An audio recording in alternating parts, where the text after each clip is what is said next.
Well, this is going to be one of, I think, the best ones, because we're going to finish up module 3 here with the technologies, and then we're going to go into configuring and troubleshooting. And I got a couple lab devices that we can play with. I actually have an EPX demo unit that we're going to play with. Oh, from Nigeria. Welcome.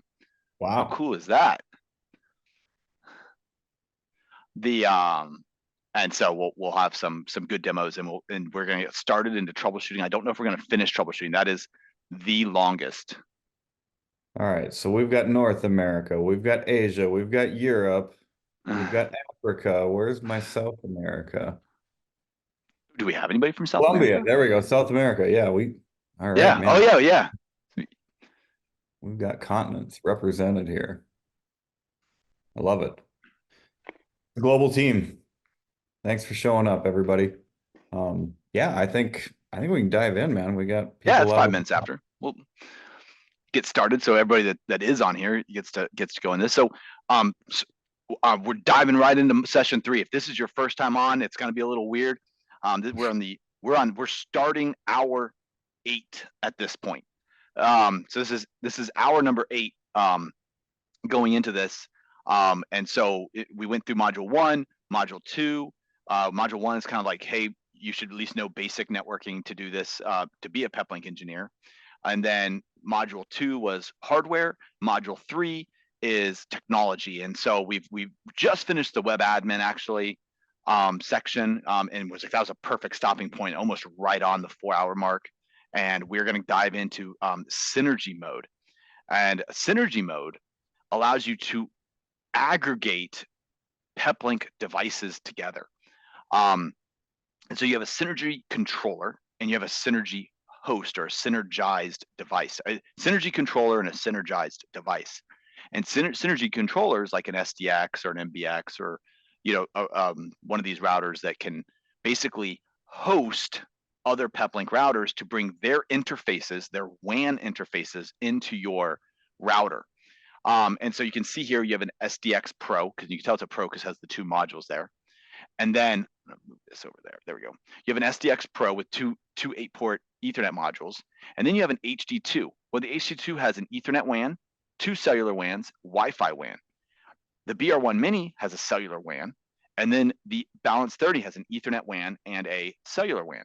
So if I synergize these into the Synergy controller, this SDX now has 1, 2, 3, 4 cellulars, 1, 2 Ethernet WANs, and a Wi-Fi WAN, integrated as actual interfaces on the Peplink SDX. So it's a way to increase the capabilities of an existing device, and I've seen really cool use cases on this. I did actually a video. I have a video of a customer that bought a Transit Duo, and he had a Starlink, and so he had 2 4Gs and Starlink, and he wanted to bond them together. And noticed that in some of the really rural areas he was traveling to, the 4G just wasn't enough. 2 of them wasn't enough. So he wanted to have 4 4G modems. So we actually installed a second 40G antenna on the roof, ran the cables down. He bought another Transit Duo, plugged the Transit Duo LAN into the WAN of the original Transit Duo, synergized it, and now his original Transit Duo is a Transit Quad. And so the Transit Quad had the new Transit Duo has an Ethernet WAN, so we plugged the Starlink into that, and then we had his 4 4G modems, and I did the entire transition without ever taking him offline. Nice. And it was fun. It was fun. I moved him over to Starlink, then moved him over to cellular as I was rerunning the cables in the holes. But literally, while he was working on his phone calls, doing his sales meetings, I deployed this whole system without ever taking him down once. And so it was kind of fun. But the idea is that we can increase the capabilities of an existing router, further increasing the longevity of your equipment. Not that is not already amazing and lasts forever anyways, but making it even more useful. And so I actually have a demo of this, and so we're going to play with it today. In my data center to the right, I just got my new GRU 3 gigabit internet, and so we were playing around with VLAN as WAN anyway. So this is going to be a demo of VLAN as WAN and synergy mode over VWAN. So I have an EPX in my demo lab. The EPX has just a fiber module and a 5G module. I think synergy mode is one of the coolest features we've ever launched. Not just, I mean, it allows much more powerful combinations of our gear, but I think the other thing that I really appreciate about it is that it lets customers get value out of devices they've already bought, right? They may not, it's a Yeah. rip and replace usually, right? And that's just not, you don't have to do that anymore. You can still get value and use out of those older devices. And, it's just a lot more sustainable way for people to continue in the Peplink world. And I think it's so common for people to start small with Peplink, and once they see the power, they want more and more. And yeah, they don't have to throw all that stuff away now. They can continue to use that. And I just think that's neat. There's some really good questions here, so I'm going to go to the next slide real Yeah. fast. You must be running 8.3 firmware or above for both the synergized device and the Synergy controller. You must have an active care plan. So you have to be under warranty or prime care. SpeedFusion, the SpeedFusion controller must have at least one active WAN, excluding the one for the Synergy license that can contact InControl 2. So basically make sure you're connected to InControl 2 first. And then the synergized device, the Synergy controller, let's start with that, is going to be an X series, a balance series, or a max series. So basically an X, a balance, or a max can be a controller. The devices can be a balance or a max. And so it's important because the X series are not listed. So you can't synergize an EPX or an SDX into a balance, 20. That's not going to work. You want to reverse it. Have the SDX your host and the balance 20 as your device. So those are our requirements for synergy mode. Then I'm going to talk about virtual WAN real fast because we're going to demo virtual WAN. So virtual WAN allows you to gain up to, actually well over 3 now, but up to X additional virtual WAN inputs, giving your devices more flexibility. It allows you to create one virtual WAN on a particular VLAN on either the WAN or LAN interfaces, and it allows you to create virtual WANs on VLAN for WAN port or virtual WAN on VLAN for LAN port. Prerequisites are you have to have a virtual WAN license, and most models give you one license free with Prime Care. So most Prime Care models give you one VLAN as WAN. This means, and there's a couple of different ways to deploy this. So VLAN as WAN the idea is you have a balanced 20X. The 20X has one Ethernet WAN, but 4 Ethernet LANs. But it comes with a VLAN as WAN license. So I can create a VLAN as VWAN on VLAN 1101. Then I can set LAN port 1 as an access port for VLAN 1101. This makes my 20X have 2 WAN ports now. So not only do I have the flex module for 5G and the integrated Cat7 modem, I now have 2 WAN ports built into the 20X with no additional cost as long as you're under Prime Care. So VLAN as WAN has a lot of really cool features, more than just adding WAN ports to your router. One of the things that we've done in a lot of big deployments is actually extending the demarcation of your WANs. So if I have an MDF, I have my main data center, my main network closet, I have my router in there and all my connections. And then at the other end of the building, I install a 5G dome and I need to get that into my infrastructure. I can literally run that down, plug it into my IDF, plug into a switch over there, the closest PoE switch, trunk that as a VLAN over my LAN, and then tell the EPX, hey, look for VLAN 1101 on my LAN. It's going to trunk down to your core switch and follow your switching. And as long as you're trunking VLAN 1101 into your network, you now have that HD1 dome as a WAN on your EPX through your LAN. That was a lot, and I'll draw this for you on. It's better to draw these things, but I wanted to go over VWAN and Synergy mode because I'm going to demo those right now. You have the 3 license types: the VWAN, license VWAN, license 2 VLAN, and then license 3 VLAN. And there's actually bigger ones if you have SDXs. Now I believe there's a 10 and a 25, if I'm not mistaken. And if you need more than that, let us know, because you can actually get more if you need it. But right now, I believe there's a 1, 2, 3, and then a 10 and a 25 that have been created since this. And you can see all the routers that support this, including the newest routers like the 2500 EC, the EPX, well, I guess X series is listed there. So we've had customers create incredible deployments with a lot of internet connections. I mean, imagine you have an EPX and then you have those 10 gig ports, you go up to a 48 port switch, and now you have 48 WANs. It's pretty cool. So you can have a lot of fun with that. So now let me go back to my Visio diagram. So now that we've talked about VLANs, VWANs and synergy mode, this is our lab that I have literally sitting to my right. And the idea here is I have my two 5G modems, and then I created a WAN uplink. So I'm going to go VWAN over WAN. So I've turned Ethernet or SFP 1-4, this fourth SFP plus port, into a WAN port. So it's a WAN port on my router. That then uplinks to this switch port, and then I'm trunking VLAN 1101 on this on SFP1 on the switch through this WAN uplink port. So this is 1101. And so what I'm doing is I'm extending the capabilities of my EPX to this switch. Now, in the demo today, I'm going to then create another VWAN as LAN 1102, and then I'm going to add 1102 to this switch, and then I'm going to access port this BR1 Mini 5G, and then I'm going to synergize this BR1 Mini 5G into this EPX. That was a lot of words. I apologize. That was a lot of words.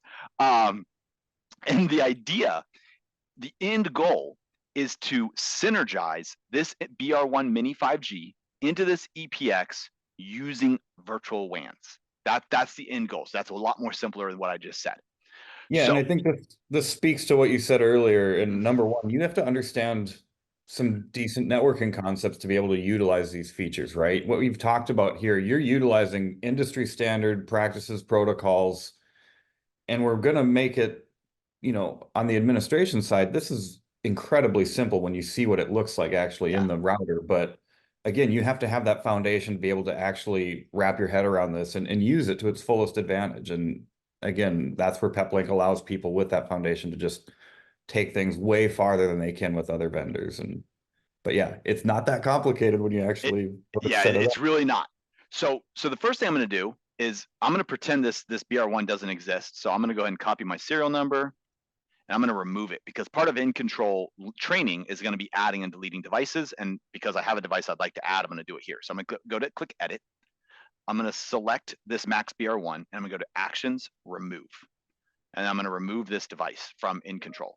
So now we're going to pretend that this BR1 Mini 5G does not exist in my device. So I've got my EPX, I've got my switch, and I got my AP that's connected to my switch. If I click on the EPX, if I click on the EPX and log in, you can see there's my 5G module, my LCD module, and my fiber ports. You can see right here, Starlink 1 is, I don't know if you guys can see this in your screen, but that's gray and it's highlighted right there. And the idea is that's my WAN port. So I'm treating this as a WAN port. And then I have my GRU VLAN. See VLAN, a VWAN 1101 GRU fiber. And if I click on this and scroll down, which I'm going to show you how to do this, uplink interface, Starlink 1 and VLAN 1101. So it's going to, so this virtual WAN is going to look on this interface, Starlink 1, for the 1101 network. And so it's going to say, hey, is there anything on 1101 to give me internet access? And because I have a static public IP, it's saying, hey, I've got 209, 251, 140, 34. Where's 33? And it's going to say, is that out there? And so on my switch, so let me go to my switch for you. On my switch, I've added the VLAN. See VLAN networks, VLAN 1101. So I've added VLAN 1101, and I've set this port. You see, I've named it GRU. It's an access port, VWAN, and then I call it VWAN 1, and then 1101 tag. So this port 25, is an access port on VLAN 1101, and that plugs right into my GRU fiber. So my GRU fiber comes into that, and now I can distribute that through my network. No matter where in my network my EPX or router exists, it's just going to be trunked through my network. Then, because I wanted to demo vWAN and then over in VLAN, this interface here, port 26, is the port that goes down to my EPX on the WAN port. And so what I'm doing here is, if you look, I'm trunking Starlink, SES, SES, and vWAN 1. So I'm trunking the internet ports down. And then port 24, this is my LAN.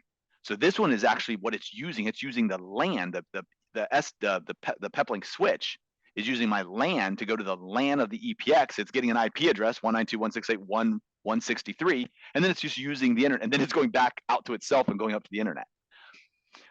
Port 17, this is our new router, and right now it's not configured. It's just default trunk.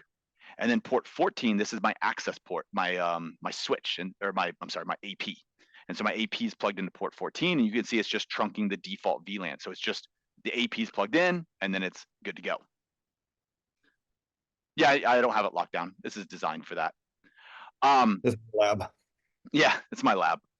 I want to point out too here, like everything you're doing right now is in a Peplink switch, but this is not a proprietary feature. Yeah. You can use any enterprise switch that does VLAN trunking to implement this same strategy. So port 16 goes to a 10 gigabit stacked Netgear stack right now. So I'm actually playing around with Netgear stacking using InTouch, which we'll demonstrate later. So I have a Netgear switch here that's actually in a stack, and it is plugged into port 16. But I was going to bring that up later. But yes, you can do any switch you want. And then port 17 is this. So the first thing I want to do is create a VLAN 1102, which we're going to use for our new BR1 Mini. So I'm going to grab VLAN. VLAN is WAN 2. I'm going to call this BR1 5G 1102. I'm going to turn it on. It's going to grab a DHCP from it. And then I'm going to tell it to go uplink interface, Starlink 1, and look for 1102. Look for VLAN 1102. And then I'm going to hit save and apply. And it's going to move this up right there and spin it connecting. So now it's looking for VLAN 1102 on that router. So now I'm going to go back to in control. I'm going to go to settings, add device. I'm going to add my serial number of my BR1. I'm going to call this BR1 Mini 5G. Oops, sorry. BR1 Mini 5G. That's a tag. Click next. And then right here, BR1 Mini 5G. Confirm. Go back to my device list. And in a few seconds, that's going to show up. There it is right there. So there's my BR1 Mini 5G that I just added. So now I'm going to go to network VLANs. I'm going to add a VLAN. I'm going to say BR1 Mini 5G, VLAN 1102. And because I've added this to my Peplink, the EPX, I only want this VLAN to show up on my switches. So I'm going to choose this. I'm going to say any with the following tags. I'm going to uncheck my APs in my router, and I'm going to choose vWAN. So what I'm saying is apply this VLAN to any switch in my network that is being used for vWAN trunking, and then only apply it to the switch, because the EPX, I've already created that VLAN. I created the WAN. So that VLAN exists in the EPX now. So we don't want to add that VLAN to the switch, to the EPX. We created that VLAN as a WAN. I'm going to tell it not to look for DHCP on that VLAN for the switch and hit save. And there's my BR1 Mini 5G VLAN, VLAN 1102. So now I can go to my switch.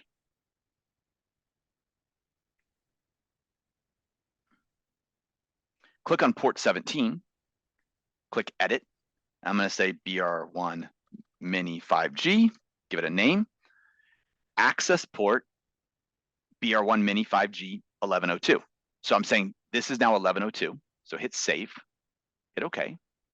And then I'm going to go to my Starlink port, my uplink port, click edit, and I'm going to add the BR1 mini. So I'm saying I'm setting access port. So when the BR1 connects into this as an access port, it's adding, when the data comes in the port, it's adding the 1102 tag to the switch, to the data coming into the port. Then, because I'm trunking, I'm allowing 1102 to exit port 26 on the switch, and it's going to keep the tag. So instead of stripping the tag, it's going to keep the tag. That's the trunk versus access. So trunk is going to keep the tag. Access, when the data enters, it's going to add the tag. When the data leaves, it's going to strip the tag. And so because the BR1 I'm not tagging as 1102, I'm using the switch port to do that. So I'm saying set as an access 1102. So anything I plug in there is going to get tagged 1102, and then it can trunk down to my EPX on port 26 because I'm allowing it through right here. So I hit save, hit OK, go back to my EPX, and this will probably pick up an IP of 192.168.50 or whatever is the interface there. So once I do that, I can save that, hit back, click on my, yeah, so it's 50.1. So I should get like a 50 dot something here in a second. Oh, there it goes, obtain IP address, and there you go, 50.129. There's my BR1, but that's not enough for me. That's not good enough for me. I want the cellular modem to show up here. I don't want to just see a BR1 with 192.168.50. I want this to be a cellular 1-1 for that. So now that I've successfully done the VLAN as WAN, so we've successfully done that. Now I'm going to go to the network tab, go to WAN. And by the way, I am using this router for this presentation, so if I screw up, I'll be right back in a second. And so I've got my Starlink or my Synergy controller. So I'm going to click edit, and I'm going to turn on Synergy for the BR1 5G 1102. Hit save, hit apply changes. Now I have to factory reset this router for it to show up. So I'm going to go to my device manager, go back to the dashboard, click edit, go to the BR1 Mini 5. There we go. Peter applied his changes. He should be back in just a second. Oop. Hello? Hey. Did I lose you? I think so. Yep. You're back. I apologize. Okay. I apologize. I gave a quick. That was a perfect heads up timing on your part. So you can see, you missed that part then. So I clicked on the BR1 Mini 5G, clicked actions, and then I reset the factory defaults. So I think what happened is the EPX, because I'm not SpeedFusion, I'm just connected, it tried to use the BR1 Mini 5G for internet. Still super fast failover, honestly. I mean, yeah. Gone in 5 seconds. I apologize for that, everybody, though. So what we should have now is the BR1 will come back online in just a few seconds or minutes or whatever, and then it's going to then turn this into a synergized device, and we'll get like you'll see what it does. It's kind of cool, but it'll pop that through and load up. So in the essence of time, because it does take a few minutes, I'm going to go back to the slides and we'll check back on this, but it does take a few minutes for Synergy to propagate. So part 5 of this is going to be talking about security, and this comes up a lot in our world right now. I mean, security is a big deal, and I think people think, oh, in order to have security, I need like another brand firewall, or I need something else, and I don't think people understand how powerful the security functions of a Peplink router are, and today we're going to talk about that a little bit. And you guys are going to see me just kind of checking over just to see if it's done it yet or not. So I'll let you guys, you'll see me switching back and forth.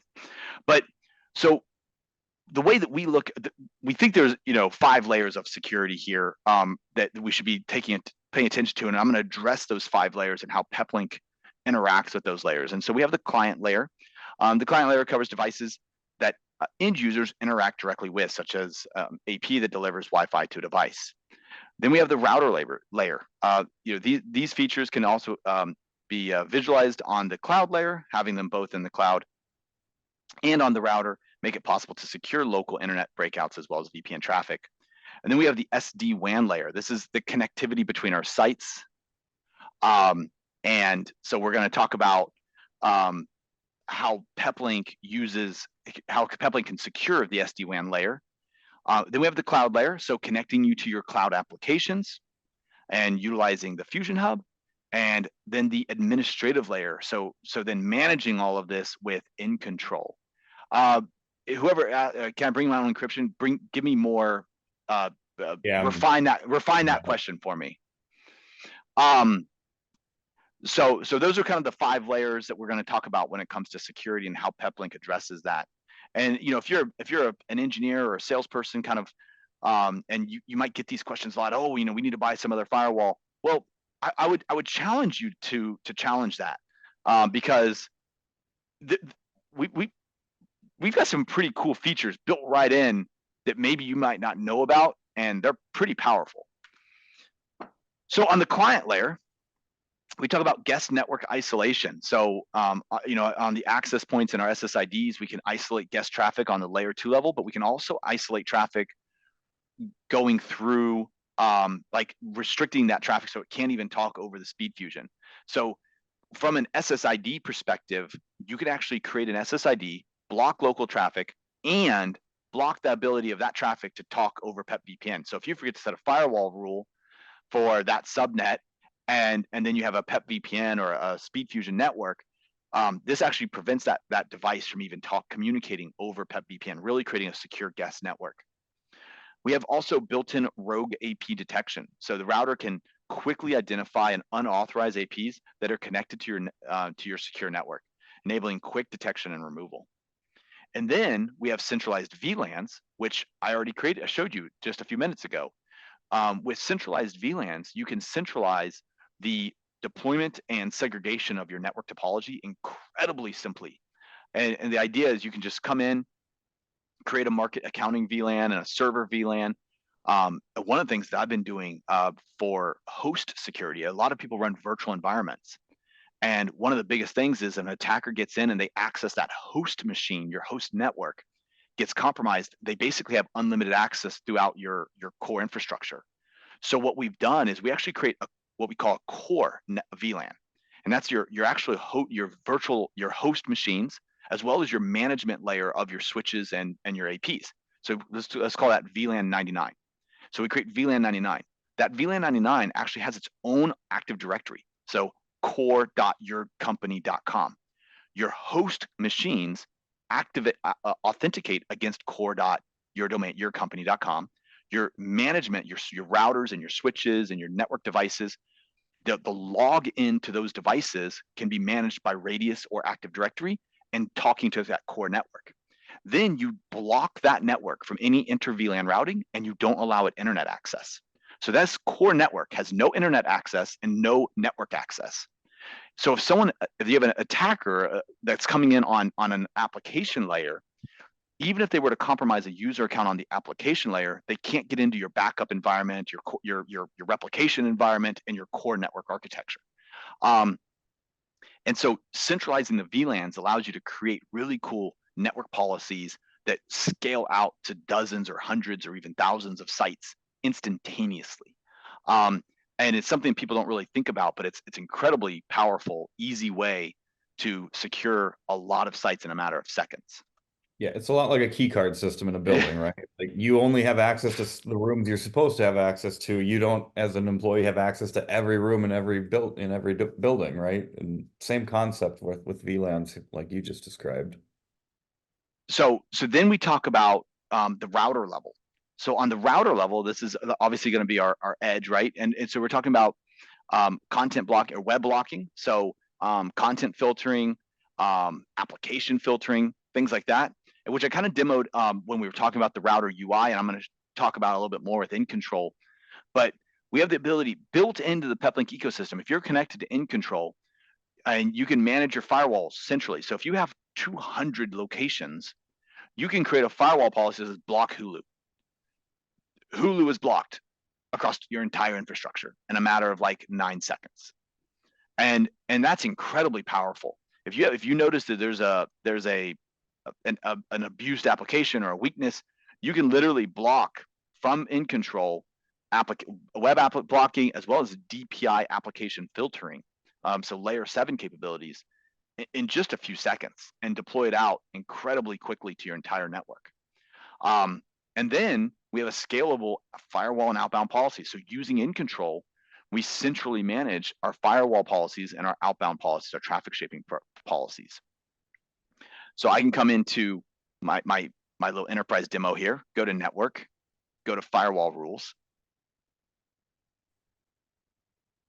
manage firewall rules on the balance, create a rule set. So I can say inbound, default, deny, right? We don't want anything coming in our network. Outbound, and I could say SaaS, destination, SaaS, and I would say Microsoft Office 365, Exchange, FaceTime, Google Meet, Google Workspace, Microsoft Services. I mean, Microsoft Teams for government. I mean, look at all these applications you have. Zoom for government, Zoom, regular Zoom, WebEx, SpeedFusion Connect, SharePoint OneDrive, OneDrive for government. So if you only want to allow government, then I can allow this traffic and hit OK. And this one SaaS rule just created a whole bunch of firewall policies that allow those applications. Then I could add a rule that says region. And I could say destination, region. I think we had Germany was here, United States is here, United Kingdom, United States. We had somebody from Colombia.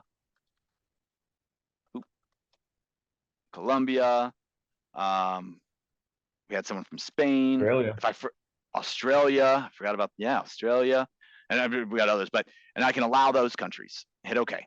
And so now I'm allowing all my countries. I'm allowing those applications. And I can actually make my default outbound deny. So say, allow these countries, allow these applications, but block everything else. And in a matter of just a few seconds, you have some pretty secure policies. Now we're not even filtering down. We're just saying any right now. You could filter this down by protocol and by source application and destination application. But the point is just to show this region in SaaS. Then I can go to content blocking, and I can block adware and games and malware and other stuff. And so proxy and anonymizers. And then I can say update my database automatically from in control.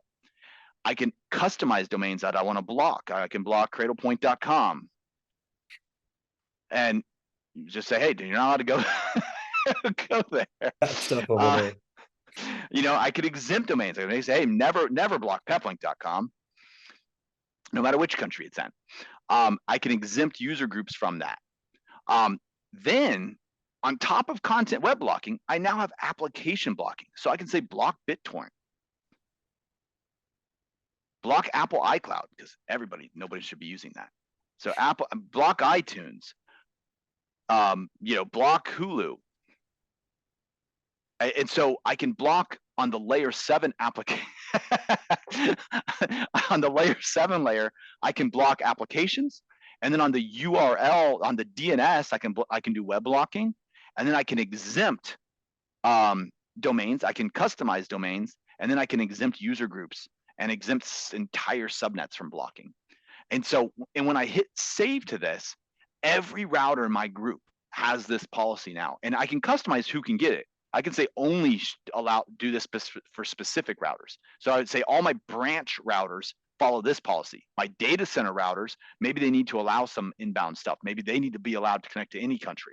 So I can create a data center tag and secure my data center, my corporate office, and then have a branch tag, and the firewall policies apply to my branch network.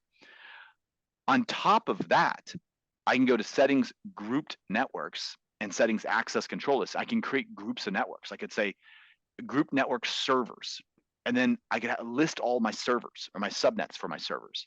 And then I could have an access control list that says my laptops and my PCs. And I can say this access control list, laptops and PCs, which is a group of MAC addresses, can talk to my servers. Nothing else can. Someone comes in, plugs into your network, and it's not one of your authorized PCs, they're not talking to your servers. And so in a matter of seconds, I have 3,000 locations with 200,000 devices, and I just locked down my entire network for any rogue device talking to my servers. And so, and we even can get even better than that. We support 802.1x. We can block, we have 802.1x on the LAN and Wi-Fi, so we can do radius authentication, Active Directory authentication for that as well. And so the idea is that we can even further secure the environment. And so it's pretty robust. And in a matter of just a few seconds, we can secure an entire network. Fluency Security did a demo using InControl's powerful API, where I sent net flow information from my router to Fluency. Fluency, we went to a malicious website. Fluency detected the malicious website and then used an API call to add an IP address, the destination IP address, to a grouped network called blocked IPs. The default top firewall rules is if the source or destination is blocked, or source any destination blocked IPs, and it's blocked, deny the access, and it's above everything. So literally, Fluency can detect your traffic, then push an API call to InControl that blocks that malicious traffic. And before I was able to put in my name and password and hit submit, that traffic was denied. That's how fast that API call was able to push it out and block it company-wide. And so you can do some pretty cool stuff on the router level when it comes to firewalls, and then centrally managing that as well. On top of DPI, web blocking, and traditional firewall, we also have intrusion detection and DOS protection, and dynamic security patches. And I'm going to also say, yeah, if you Google InControl API, it's one of the first responses you get. Peplink InControl API. And it's like Peplink, documents.peplink / InControl. But if you just Google it, you'll get it right away. But so security patches, one of the things that Peplink does that's really neat is all firmware for every active device is built in. So if I go to peplink.com, with or without InControl, with or without a warranty, with or without a subscription, I can go to downloads and manuals and download every firmware ever made for any router anytime I want. No gating, no passwords, no serial numbers, no security, like nothing. So no matter what, even if I don't have an InControl, if I buy a router on YouTube or on eBay or whatever, and it's not supported and don't recommend doing it, but if I did that, I would still at least get the latest security patches. And that's in my, as far as I know of, that's unheard of. I don't know anybody just offering completely ungated firmware for any device, no matter where you bought it. The And firmware that's side cool. for sure, but I gotta say, if you buy a router off eBay, you probably won't be able to get it registered out InControl because Yeah, probably in somebody else is InControl, and Peplink cannot remove it. So that's Or actually really important. Good point there. And I've had people like raving pissed off on Reddit. You buy a used device. If you bought my EPX right now and you tried and I had an InControl, you can email Peplink and say, hey, I bought this device. I have to remove it from InControl. Peplink will not remove it from my InControl for you, even it's if you not our physically own it. device. Yeah. So if you're buying a device, make sure that serial number is not in InControl, or that you know who has it to verify, because you're not, even if you buy the used device, if it's in somebody else's InControl and they can't identify it and remove it for you, you're going to be in a world of pain, and then you're going to be mad at Peplink. But that's not on Peplink, because Peplink doesn't know once it's registered to InControl where it is. Thank you. When you're on the other side of that, you definitely don't want us to be moving devices, right? It's not our Exactly. device, so we will never do that. It's not ours. We're not allowed to do that. And yeah, it's because it's not ours. It's yours. And that's why you can go download that firmware and load it yourself as well. You know, it's your device. It's not ours.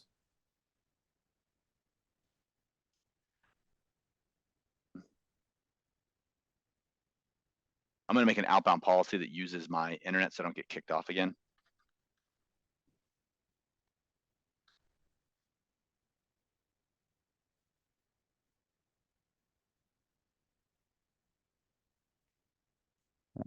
I just don't want it to fail. I don't want it to fail over to the cellular when I activate it. Yeah, I've been there. Yeah. um, so because I need the BR1 to come online, and I don't want my internet flip flopping. And I'm not using Speed Fusion because I want to demo Speed Fusion. So, I actually do have Speed Fusion set up, but we'll deal with that. Okay, there we go. So this should now kick in. Okay, the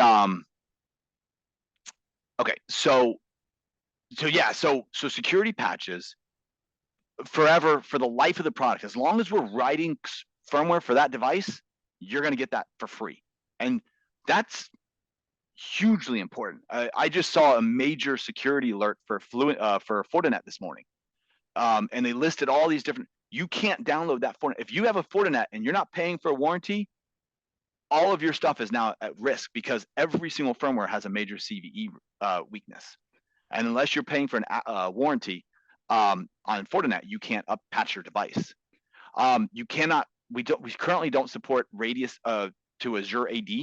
You would have to have a sync server and then authenticate Radius to Azure, your local AD, and then have that sync to Azure AD. Yeah, you can Currently, connect the Azure AD, dots, but not yeah, direct. yeah, you can connect it, but not directly. How do you block media streaming like from a cellular WAN? So that actually has been a different uh, feature request, is actually blocking, like applying DPI specifically to WANs based on which WAN you're using. I don't know how long or how hard that would be for Peplink to implement, but right now it does block.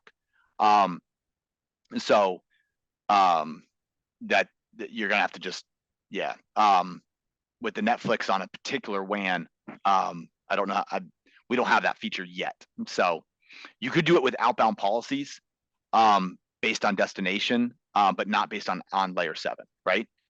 Yeah, and I guess, usually you're doing it kind of like in a client group or something like that, where I'm gonna block this group of clients from, those streaming services. And in turn, they're only allowed to reach these WANs usually, and maybe not those WANs. But yeah, it's a good point that directly isn't, I can't think of a way to do that exactly.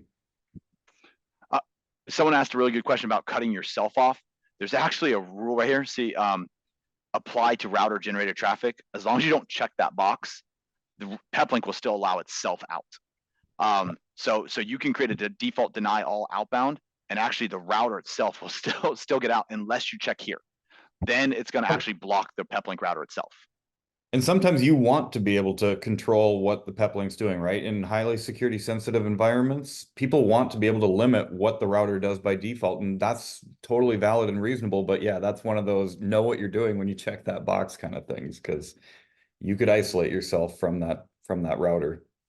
One LAN up into active, so it actually could get an IP address. But you can see here now, I have Ethernet WAN that's coming from my BR1 5G, and then I have cellular 1-2, which is coming from my BR1 5G. So so there you can see there's my connected to T-Mobile. It's actually on 5G. I'm getting an IP address, and so now I have 3 cellular modems coming in um, on my connection. So I synergized that device, and I should be able to refresh. There it is. And there's my synergized BR1. So you can see there's the serial number over BR1 synergy mode. And so it adds that and there's some cool pictures. There's a guy named Adam from UK that has done some pretty epic synergy projects, and he has like pages and pages and pages of synergized devices listed. But the idea here is that I added this BR1, and now it actually just shows up as an additional module, and this BR1 is sitting on the top of my EPX, and then I've got my cellular 1-2 connected here, and then yeah, and so there it is, and there's connected. There's 5G right there, and I can see that device. And so, and if I don't want this Ethernet WAN to keep scanning, I can drop it into lower priority. I can even just disable that Ethernet WAN, and you can see it selects right there.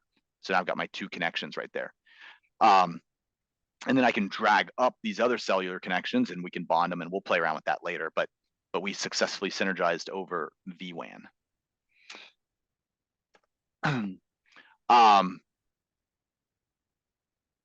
So security layer, SD-WAN. So adding SD-WAN to our network increases our security. And it does this because every additional internet connection you have if you're doing site-to-site connectivity, if you're using SpeedFusion, is a separate encrypted 256-bit tunnel. Not only is it a separate 256-bit encrypted tunnel, we're actually distributing the packets across each of those separate tunnels. So if I have a single thread and it's a session and it's going out to the internet, packet 1 goes over WAN 2, packet 2 goes over WAN 3, packet 4 goes over WAN 4, packet whatever, and then the other packet goes over WAN 1, and I'm able to then distribute that load, and each one of those is separately encrypted at 256-bit AES. So it makes it even that much more secure. So if I have two 1 gigabit lines between my two offices, and each of those has I have two 1 gigs at office A and 1 gigs at office B, that's actually creating 4 tunnels that are encrypting each other. So that's 4 256-bit AES tunnels between my two offices, getting 2 gigabits of throughput. How can you see that the cellular 1-2 is from the BR1? Well, easiest way to do it is just click on it and it'll highlight. You see how it moves. So if I click on this module, it's going to highlight that. If I click on this one, it's going to highlight there. And then if you click on it, nope, it's a lie. Right here, you see this 50. So this is a new internet. And then right there, connected Synergy BR1 Pro 5G, right there, Synergy mode. But the easiest way is there's the serial number BR1, and if I click on it, it'll highlight that orange. So I need to know which, if I had 10 of these, the easiest thing to do is click on the connection. You see how it highlights? It actually highlights just cellular 2 right there. And if I click on cellular 1, it highlights cellular 1. And if I click on cellular 1-2, it highlights that cellular right there. You see that? So I can click on any of these and it'll tell me where exactly that is in my EPX. So it helps you identify. And then what would be smart is to click on this and actually say BR1 mini 5G cell 1-1 is actually what it is, or cell 1. And then hit save and apply. And that way, now I can actually see that that's cell 1 on the BR1 mini 5G. So good question. We can failover, hot failover and or bond private networks, public networks, cellular networks. So we can actually bond and or use hot failover. And I've mentioned previously when I was talking about SpeedFusion in the last session that you want to bond like networks. And we talked about differentiating between SLA networks, best effort networks, and access networks. MPLS would be a SLA network, kind of like a fiber. So you'd want to bond an MPLS with a fiber, not necessarily bond MPLS with a DSL or a cellular. But if it's a slow MPLS, it's 10 megabits per second, then you probably could. But most of the time when you're talking about MPLS or private lines or dedicated, like really high speed fiber lines with SpeedFusion, you're going to do hot failover. And that's sort of what we're demonstrating here. But what's neat is you can connect private networks, and we do it often. A lot of our migration strategies when we're converting a company from an MPLS network over to a dual fiber commodity internet network with SpeedFusion, there's interoperability that we have to have where we're actually set up the networks, and then as those contracts expire, you're waiting for the MPLS circuit to expire, and then you're buying your fiber lines and plugging it in. And so we have migration strategies that allow you to actually migrate from your private network to a commodity network very easily. But the point of this on security is each session gets broken down into packets. Each packet's of 256-bit encrypted, and then they're sent across the tunnel and and redundancy, and then put back together, and then built in your network. And so the idea is those packets are distributed across all active links, increasing SD-WAN security layer. And then on the cloud layer, if you integrate with the Fusion Hub, we have the ability to have tenant segregation with VRFs. So if you have a Fusion Hub in Azure, especially if you're an MSP or some sort of network operator, or you just have multiple business units in your company, you could actually do tenant segregation. So you can have one Fusion Hub, create a VRF for each client or business unit, and then allow those units to talk to each other on a single Fusion Hub up in Azure, AWS, or Google, or anywhere else, or dedicated private hosting, or even in your own data center. And so that's one neat thing. You can also use SpeedFusion to do traffic security, because the Fusion Hub is a Peplink router, right? A virtualized router. You can apply firewall rules at the Fusion Hub level and apply traffic security to it. So you can say, make sure you don't allow this traffic. So if you're bonding everything up, you can actually apply, make sure there's like last mile or first mile uh, uh, firewall policy to say, hey, don't let that traffic out. Yeah, you can And basically then build your own Z-scaler at that point, yeah, right? yeah, yeah, yeah, Got your zero exactly. trust head end at the cloud, and yeah, you can control who goes where, when, and what Yep, they can and you can reach. integrate it with DNS providers, like WebTitan or any of these other guys, and have incredibly robust, secure cloud gateway. And then we can, once again, we apply security patches to our Fusion devices, appliances, and our cloud appliances. And then third-party integration, like Zscaler or other platforms, you can then integrate our environment, our technology with third parties. So we support GRE, IPsec, Zscaler. We support, you can plug this into any virtualized environment, giving you access into those third-party platforms. Um, is there a way to flash flows on Yeah, this is a good question. I know what they're getting at here. after making? They don't get torn down. Travis, do you want to address that one, or?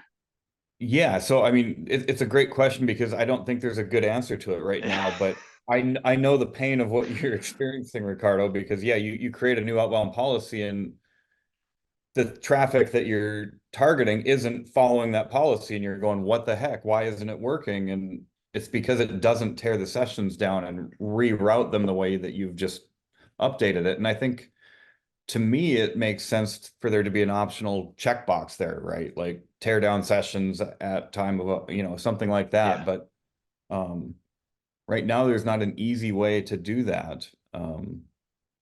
The On outbound policies, I use the checkbox that terminate sessions on recovery checkbox.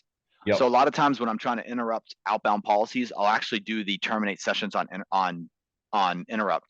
The other thing you can do is um, is if you have multiple WAN circuits and you're trying to, like, say you have two WANs and you're trying to force traffic to move over to this WAN, you can Peplink in the sorry, if you go to support.cgi,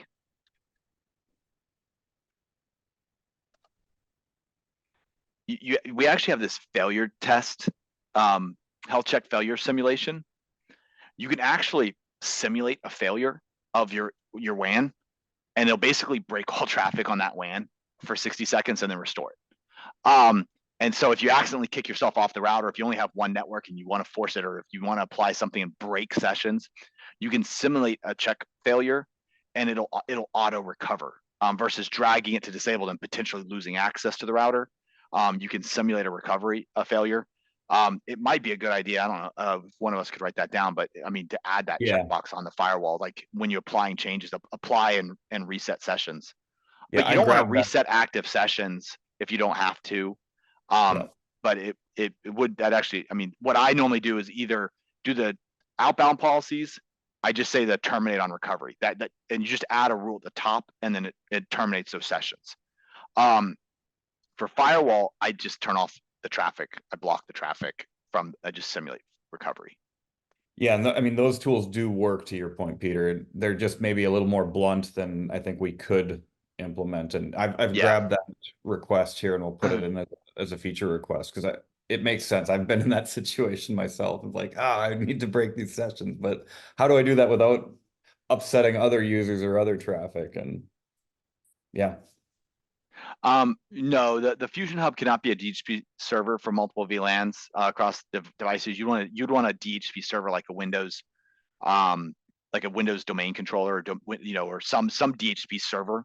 Now you can have a DHCP server on the LAN of a Fusion Hub, and then have it use DHCP relay and then relay all the VLANs to that. But the Fusion Hub itself cannot be a DHCP server for multiple VLANs. I wouldn't want it to be anyways. I would set up like an Active Directory or some other DHCP server to do the centralized DHCP server management if that's what you want to do.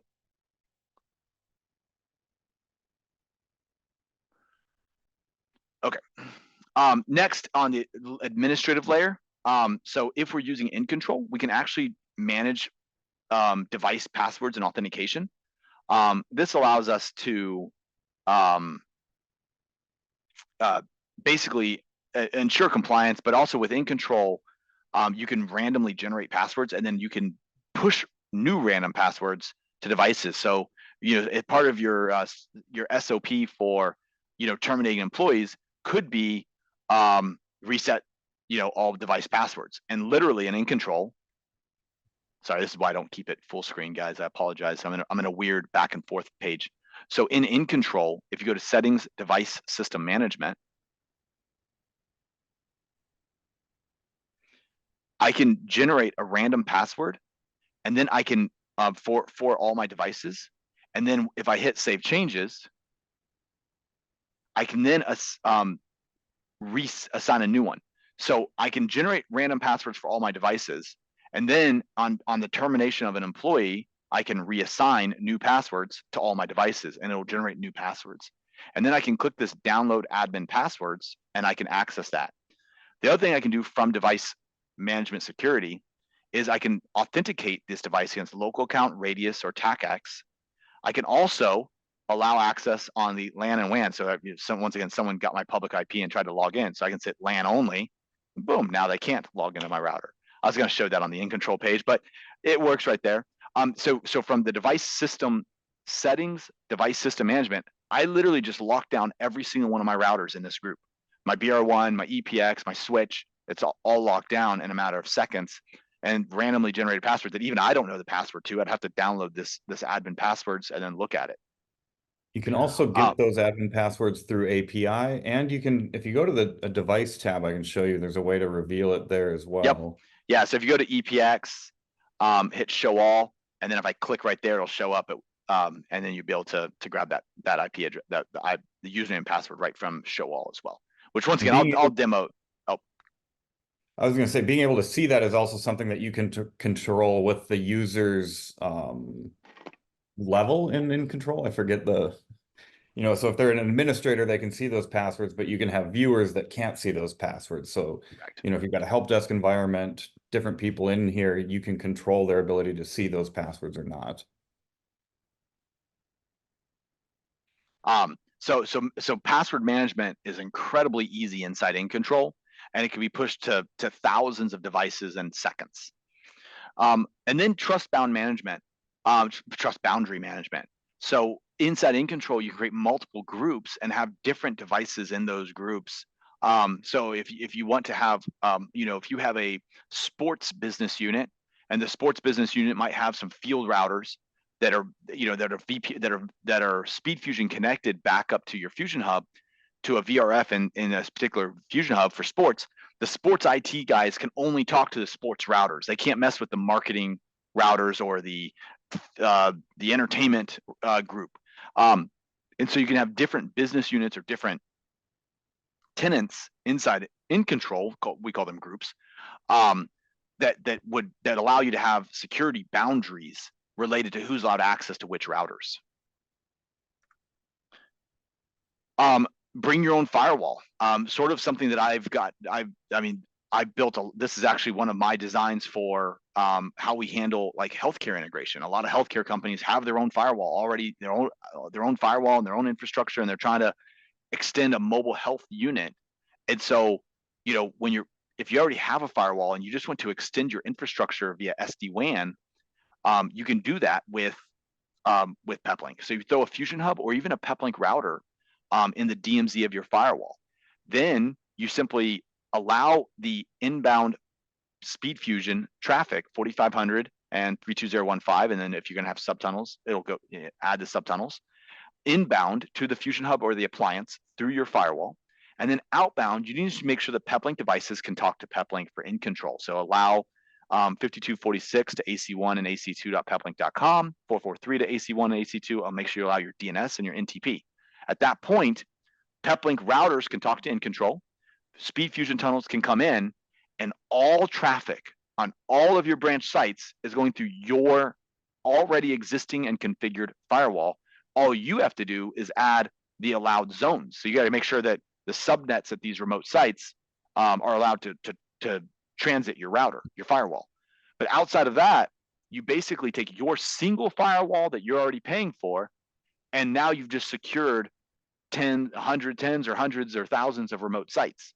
And so you don't have to put a firewall at each of the remote sites. You can use the Fusion Hub and SpeedFusion to accomplish that goal. And now you're only managing one firewall for all of your sites. We also support 802.1x on the LAN and on the WAN. I mean, sorry, on the LAN and on Wi-Fi. I'm so sorry, I said WAN. I meant to say Wi-Fi. So you can have wireless SSIDs that support 802.1x against a Radius server or Active Directory, and you can also have LAN Ethernet ports on now with 8.4.1.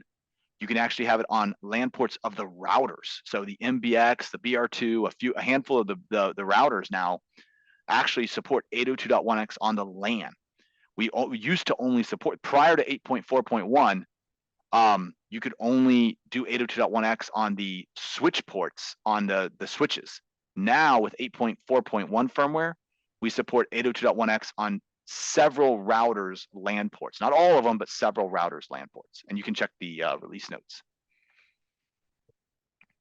Then we have hardening techniques, kind of predefined. We have IDS, DOS prevention, PCI DSS. We're actually working on a DSS4 document right now, and then firewall hardening.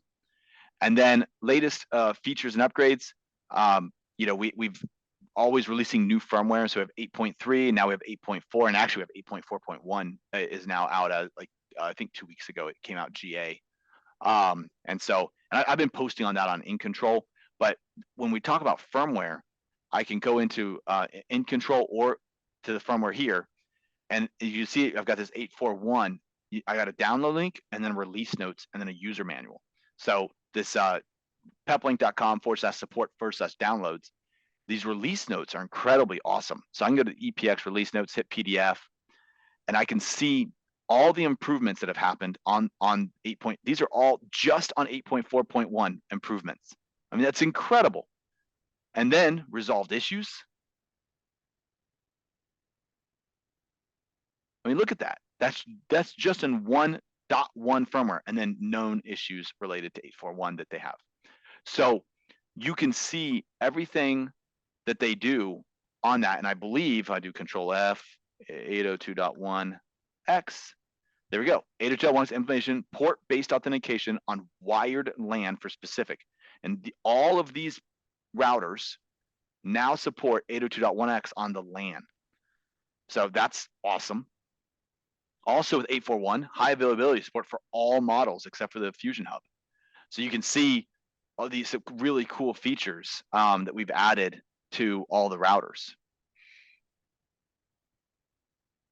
There's a question in the chat that I want to go ahead. You read. I think I know what he's getting at here, but I want to have you just take a look at it. So AWS SpeedFusion failover to Azure SpeedFusion. Oh yeah, easy. So Peplink we'll kind of talk about this when we go to SpeedFusion, but when you're let me go to I need 2 routers. Backpack. So if I go to SpeedFusion configuration, so imagine this head end is just a Fusion Hub in Azure or AWS.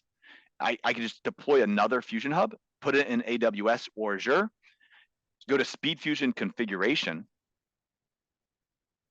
I can edit my existing configuration, and see this disaster recovery? I can check this box and actually select the other Fusion Hub. So you can DR, disaster recovery, like devices. So if I have a 380 at 2 locations, I can have DR routing. And so it's going to be AWS. And then if that fails, it'll automatically fail over to Azure. And if you do this and set this up, it'll actually establish both tunnels. So the failover is very quick. It literally is like, boop, and it moves over. So Peplink has built-in DR capabilities for multiple Fusion Hubs right inside In Control. And you can select 2 units right there. So you just have to make sure those units are accessible in your org, and you can add those very easily with the DR failover mode. And then you want to failover like devices. So 380 and 380 or Fusion Hub and Fusion Hub, 1350 and 1350, that kind of stuff. I love that question because that concept to me is so powerful. If you think about like how people build networks traditionally, right? They've got some single point of failure somewhere, or they've got stacks of routers for redundancies and multiple locations. But the cloud kind of frees us from that. But then you're stuck on this cloud. But what if this cloud goes down, right? Every cloud has its bad day. And so if you've got a Fusion Hub in AWS, Google Cloud, and Azure, if all three of those are down, the world's ending, right? Like the whole internet we've got bigger problems. Yeah, exactly, right? You can survive any massive outage that is going to take everybody else down. And it Gonna go get a doesn't really drink refill, cost you guys. much more money either. It's just really powerful technology, but you just have to think outside the box a little bit, like our anonymous attendee here asked there. But yeah, Yeah, it's powerful. incredibly powerful. And we use it often, especially in our healthcare customers. Well, they'll have dual data centers. And so they have the primary and then they DR fail over to a backup data center. They don't want that traffic accidentally flowing over that data center unless there's a failure of the infrastructure. And that's what's nice about the DR feature. The tunnels are up, but it's not passing traffic over that tunnel unless the other hub unit, and that can be physical or virtual appliance. Yeah, that's a great Fails. point because you can augment your physical data center with a cloud facility to back that up as well. It doesn't have to be cloud to cloud. That's a good point. Like you said, if it's a like device, that same Correct. concept applies. And then, yeah, so sorry guys, just give me 1 second. I talk a lot in this. It's like, if I don't keep my liquids. Okay. There we go. So next, I believe we just finished module 3. Yay. So that is module 3. That's covering our technologies. So super cool. And now we're going to start module 4. So I think I have that right here for us, kind of loaded up. Boop.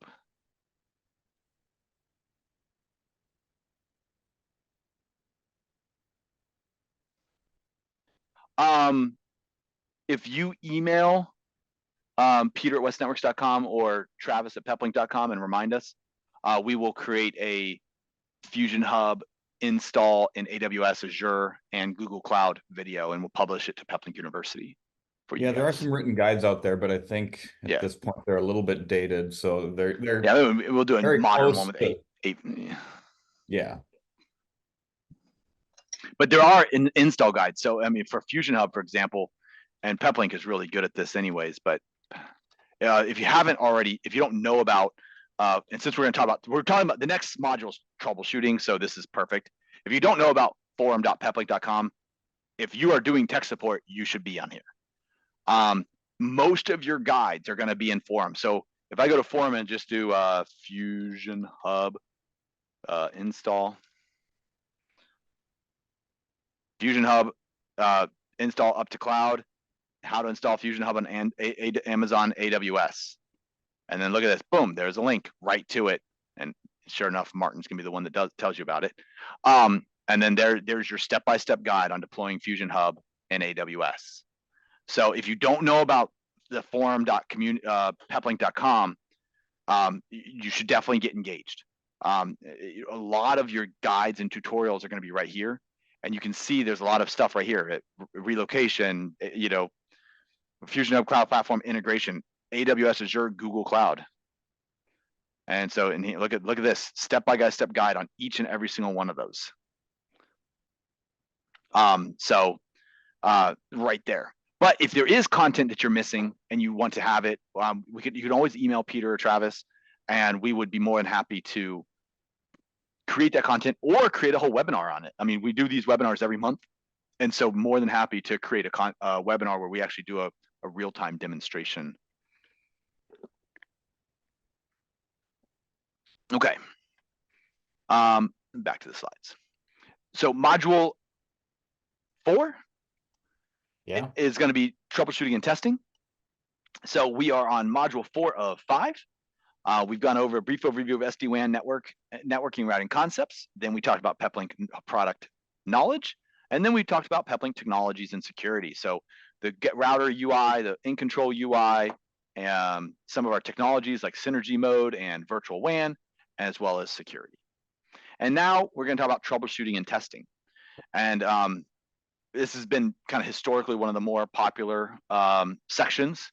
And depending on the level of questions and interaction, this can either go fast or slow. I either go through the slides or we play around. So it's up to you guys how quickly this happens.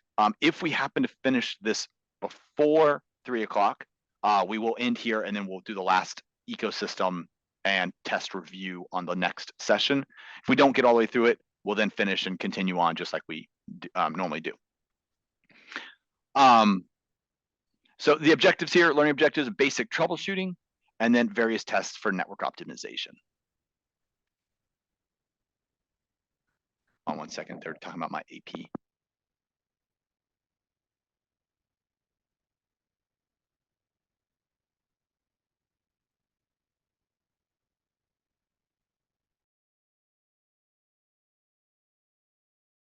Sorry, they're running wires and I don't want them to unplug my AP and go down. How to set high availability mode. We kind of talked about this previously. There is a YouTube video, but I'm gonna show you in Visio. So we're gonna pull up Visio and I'm gonna take my EPX here. And we're gonna pretend we're gonna set up HA, talk about HA a little bit. So HA is gonna be a failover. HA uses a virtual IP address on the LAN, the untagged LAN. No, you cannot do it on other VLANs, and it does not happen on the WAN. So I'm gonna just group this together, Control AC. We wanna add HA, so I would add a second Peplink router with a matching configuration to this network. Then currently my router, my Peplink, hope I have a text box here. So my current IP address is 192.168.1.1. That's my IP of this router. Now, if I'm going to set up HA, this is my gateway for my LAN, my untagged LAN. So what I'm going to do is I'm going to change this to my virtual IP. My virtual IP is going to be 192.168.1.1. Then the primary router, we'll call it the management IP. It's going to be 192.168.1.2. On the secondary unit,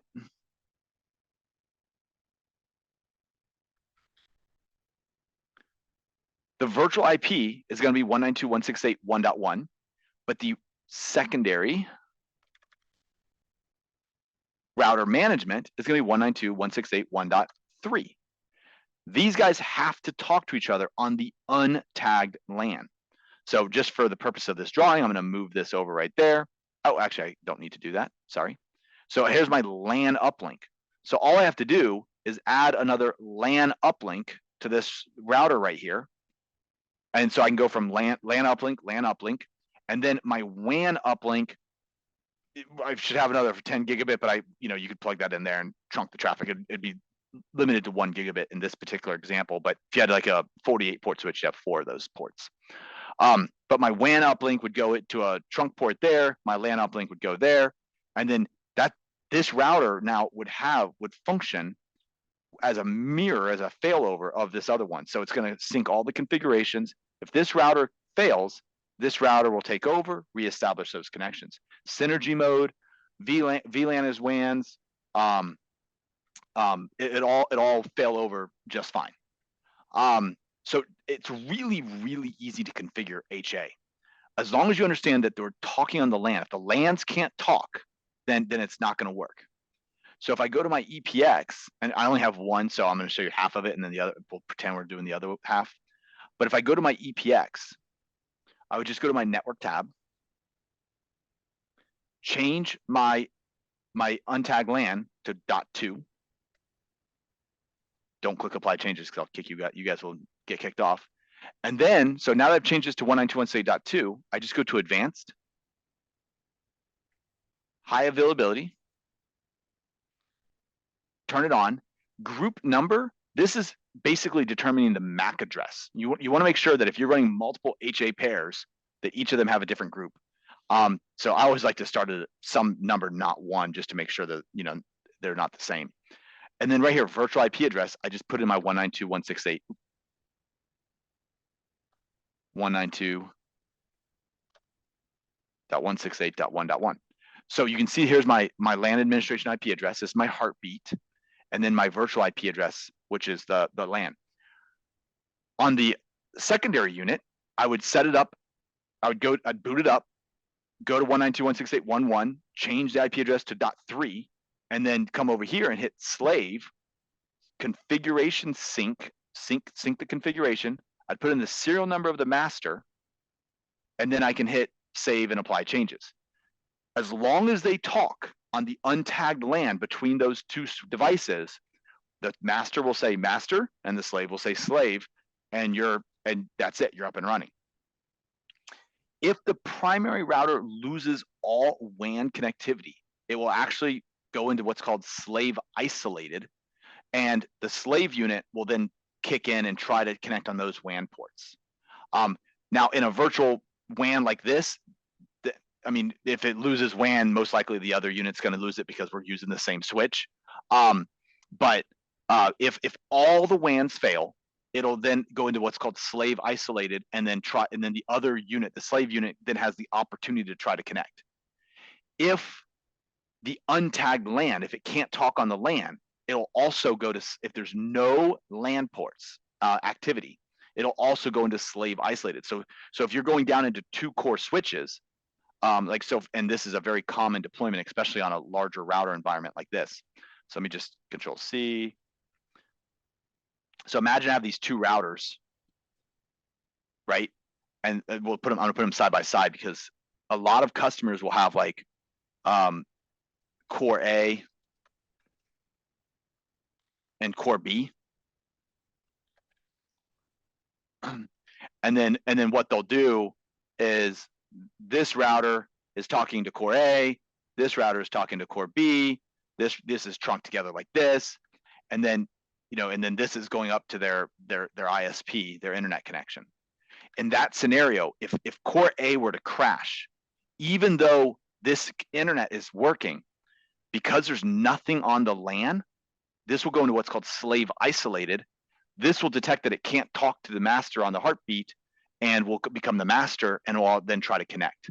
So as long as something is connected, but we get this a lot, by the way. People are starting to program it, and they don't have the LAN plugged in. They're like, oh no, it says slave. It's not. It's slave isolated, meaning there's nothing detected on the LAN. There's no way of using of avoiding the untagged LAN. However, a smart network engineer, happens all the time, especially in a core network. You can, this core network, you could create a VLAN here. You could say this is access VLAN 3000, right? And basically the untagged LAN now is becoming VLAN 3000 for operation within your network. So this is an access port, right? So access 3000, or a lot of times they'll do like a PVID, like a primary VLAN, and then here you just got you're trunking between your core A and core B. And so sometimes people will do that, but unfortunately with Peplink, the HA heartbeat VLAN VRP is on the untagged. What is fortunate, all subsequent VLANs are synchronized. So when we're HA heartbeat on the untagged network, but every VLAN, if you had 200 VLANs, those move over on a 1-to-1. You don't have 200 VIPs. You have 1 VIP, all of your VLANs. So as long as you have a heartbeat between the untagged LAN, you don't have to use the untagged LAN to trunk traffic. You only need it for this purpose. And so there's tricks around that, but the point though is that you have to have the untagged LAN. There's tricks around it, and then everything else is synchronized. All your public IPs, your WAN interfaces, your VLANs, all that's synchronized between the devices. If you're using synergy mode, that is also synchronized. If you're using KVM virtualization, that is not synchronized. So you would lose Docker and virtualization on the router, or need to have it spun up as a secondary set of settings on the secondary unit. But outside of that, super easy to configure. Let me just discard these changes because I don't want to kick myself off the internet. There we go. Okay. HA mode.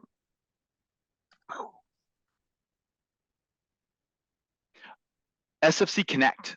We've talked about this a little bit. SFC Connect, don't confuse that with Speed Fusion between your don't confuse that with Speed Fusion like between your sites. So SFC Connect is Peplink's publicly distributed, publicly available hosting for Speed Fusion. Speed Fusion requires 2 Peplink devices. We talked about that in the last module.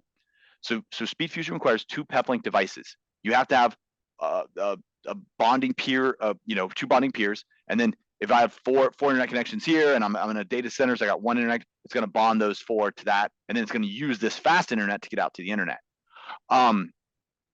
During COVID, when it first came out, everybody was frantically switching to a work from home environment, but they needed bonding without an infrastructure. So they needed to be able to have bonding with no infrastructure. So Peplink released Speed Fusion Cloud that was basically a whole bunch of Fusion hubs with layer protection on it, customized Fusion hubs that your router could then, they had a special firmware that the router could basically connect to the public Speed Fusion and get or Fusion hub and get out to the internet. This way you didn't have to bond to your corporate office and work with your IT security. You could literally just say, okay, I've got my cable modem, backup T-Mobile 5G, boom, I'm good. I've got my bonding. Speed Fusion Connect is the idea of bringing all of these different features together. And that's this really kind of complicated workflow that you see right here. The idea is we have Speed Fusion Connect 5G. That's our Peplink SIMs, right? You can actually load a router with a terabyte of data and say, okay, here you go. There's my, terabyte of 5G data for my organization, and then assign that data to your customers, to your routers. So if you have 3,000 work from home employees that are all running cable modems, well, 3,000 SIM cards at $50 a month, was that 150,000? I don't know. A lot. It's a lot of money. Add a 0 and change it to 15. So, but my point though is that 3,000 SIM cards at $50 a month is a lot of money. And so I think it's 150,000, right? 3 times 5 is 15. Add a 0. Yeah, that's 150,000, I think. Anyways, so you could instead, and that's a lot of money just for backup internet. So instead, you can have 2,000 Peplink routers in your organization. Buy Verizon, AT&T, and T-Mobile a 1 terabyte plan or a 10 terabyte plan for way less than $150,000 a month, and assign it to all those devices. And then if their cable modem fails over to the Peplink router uses that data while the cable modem's out, and then fails back to the cable modem when their cable modem is restored. Saves your large corporations hundreds and hundreds of thousands of dollars on recurring monthly costs for SIM cards that they don't need to be paying for. Then you can pool that one data plan across all your routers. Each router is going to get its own SIM card, but you're only getting billed for what each router uses instead of paying per month, per SIM card, per router. Yep. And because it's a pool managed in Peplink, you're not paying for that pool on a monthly basis. You're buying a pool of data, and that is it. And it works in the UK as well. Works in a lot of countries. Yeah, it works in like 50. There's like 50 countries that it works in. And so if you're an end user, reach out to your Peplink partner. If you're a partner and you don't know about this, reach out to your distributor and or us, and we'll more than happily help you understand it. But then Peplink, we're not trying to be like the end all be all. Bring your own SIM. You push your own eSIMs. You can bring your own SIM cards. You can bring your own Ethernet internet. And then we have the SFC app. The SFC app is a way for the home users, the end users, to manage all this. This is complicated. We just spent, once again, we're on what, hour 10 now of this training. Bob and Sarah Smith don't want to spend 10 hours of training to learn how to manage their Peplink router. They want to buy a Peplink router, go, I want data, I want bonding, I want to protect my Microsoft Teams or my Zoom, hit save, and they're done. That is the SFC app in a nutshell for you guys. They can buy their data, they can bring their own SIM card, they can then protect it however they need to, and they can configure the applications, they can set up their wireless passwords and their Wi-Fi on their network very, very easily. And that's the idea of the SFC app. And all of that is SpeedFusion Connect. And that's why it's no longer SpeedFusion Cloud or whatever numerous names they went to, because we added all these different services that allowed it to be one unified ecosystem around this technology we call SpeedFusion. Yeah, at the end of the day, we all just want our Zoom and Teams to work great every time, right? Like, I mean, who doesn't have that problem, right? And like you said, Peter, not everybody wants to be a PCA. They just, dang it, I want my Zoom and Teams to work. And so, yeah, that one app boils all that down into just tap, tap, tap. Cool. Any internet application that I care about, I can protect with one box in my home or in my vehicle or wherever I am. That's, yeah, like you said, that's SpeedFusion Connect in a nutshell. So if you want to play with this, a couple limitations, it will turn your in control management of this. You can still have this in control. It's just going to be in a restricted configuration mode. So as an MSP, you'll see the router, but you're not going to configure it in control. It's going to put it as a configuration lock. But as an organization or as an MSP, you can buy those pooled data plans and distribute them to your customers, as well as push eSIMs and other things out like that out. So I have mixed emotions about it, but for an end user, it's pretty cool. Do not play with this on a router in production if you've never used it.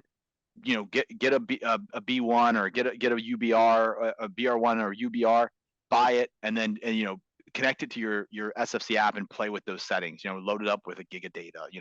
Play around with it because it does work differently, especially if you're tech focused like me. It took me a couple minutes to kind of be comfortable with it, and we have an entire webinar on this as well on Peplink University webinar that we did earlier last year. And the new version does improve that coexistence with IC2 a lot. That very much agree. Test this on a test device. Don't test it on production, but that coexistence has gotten way better. So there's a lot more best of both worlds, I guess, in the newest version. So always improving. I mean, Peplink, we don't always get it right the first time, but we don't give up either. I think you've seen that many times over. We keep going and we keep iterating and get it right. As an MSP, can you re-enable IC2, make changes, and then give access back to the end user? Not that I know of, if it's managed in SFC app, but you said there's changes. So can you? Yeah, we'll have to. I don't believe so at this current version. You can't swip and swap between IC2 and SFC app. Okay, we're going to talk a little bit about SpeedFusion configuration. I'm going to use IC2. So I have my my little demo here. I'm going to go back to my world here. My EPX that I'm currently using. Now I have set up an outbound policy that's forcing my traffic out my fiber, just so that if I screw up, at least I don't get dropped from you guys. But so what we're gonna do is how to configure PepVPN SpeedFusion with hot failover, and how to configure with WAN smoothing and bandwidth bonding. And I'm gonna show you how to do all three at the same time. So actually, you know what I'm gonna do? I'm gonna use my backpack. Let me delete this. Hit save changes. Go back to dashboard. Go to network, outbound policy. Delete my outbound policy. Okay, so I have my backpack. That's right here. It's my little SpeedFusion. It's got a UBR, a BR2 Pro 5G in it, a battery. I'm kind of just chilling. Let me plug in the power for you guys so it doesn't die on me while I'm doing the demo. There we go. Okay, so got my SpeedFusion backpack. This is a BR2 Pro 5G, and then I have a balanced 380 plugged into my data center and the internet. It's plugged in with a public IP. They're both running 8.4.1, and I'm just going to check device system management to make sure no one's going to try to screw around with my routers. LAN only. Okay. Okay. So so I've got my head end right here, and I've got my BR2. I've wiped out all bonding configurations, so I can go to my Max BR2 settings, remote web admin.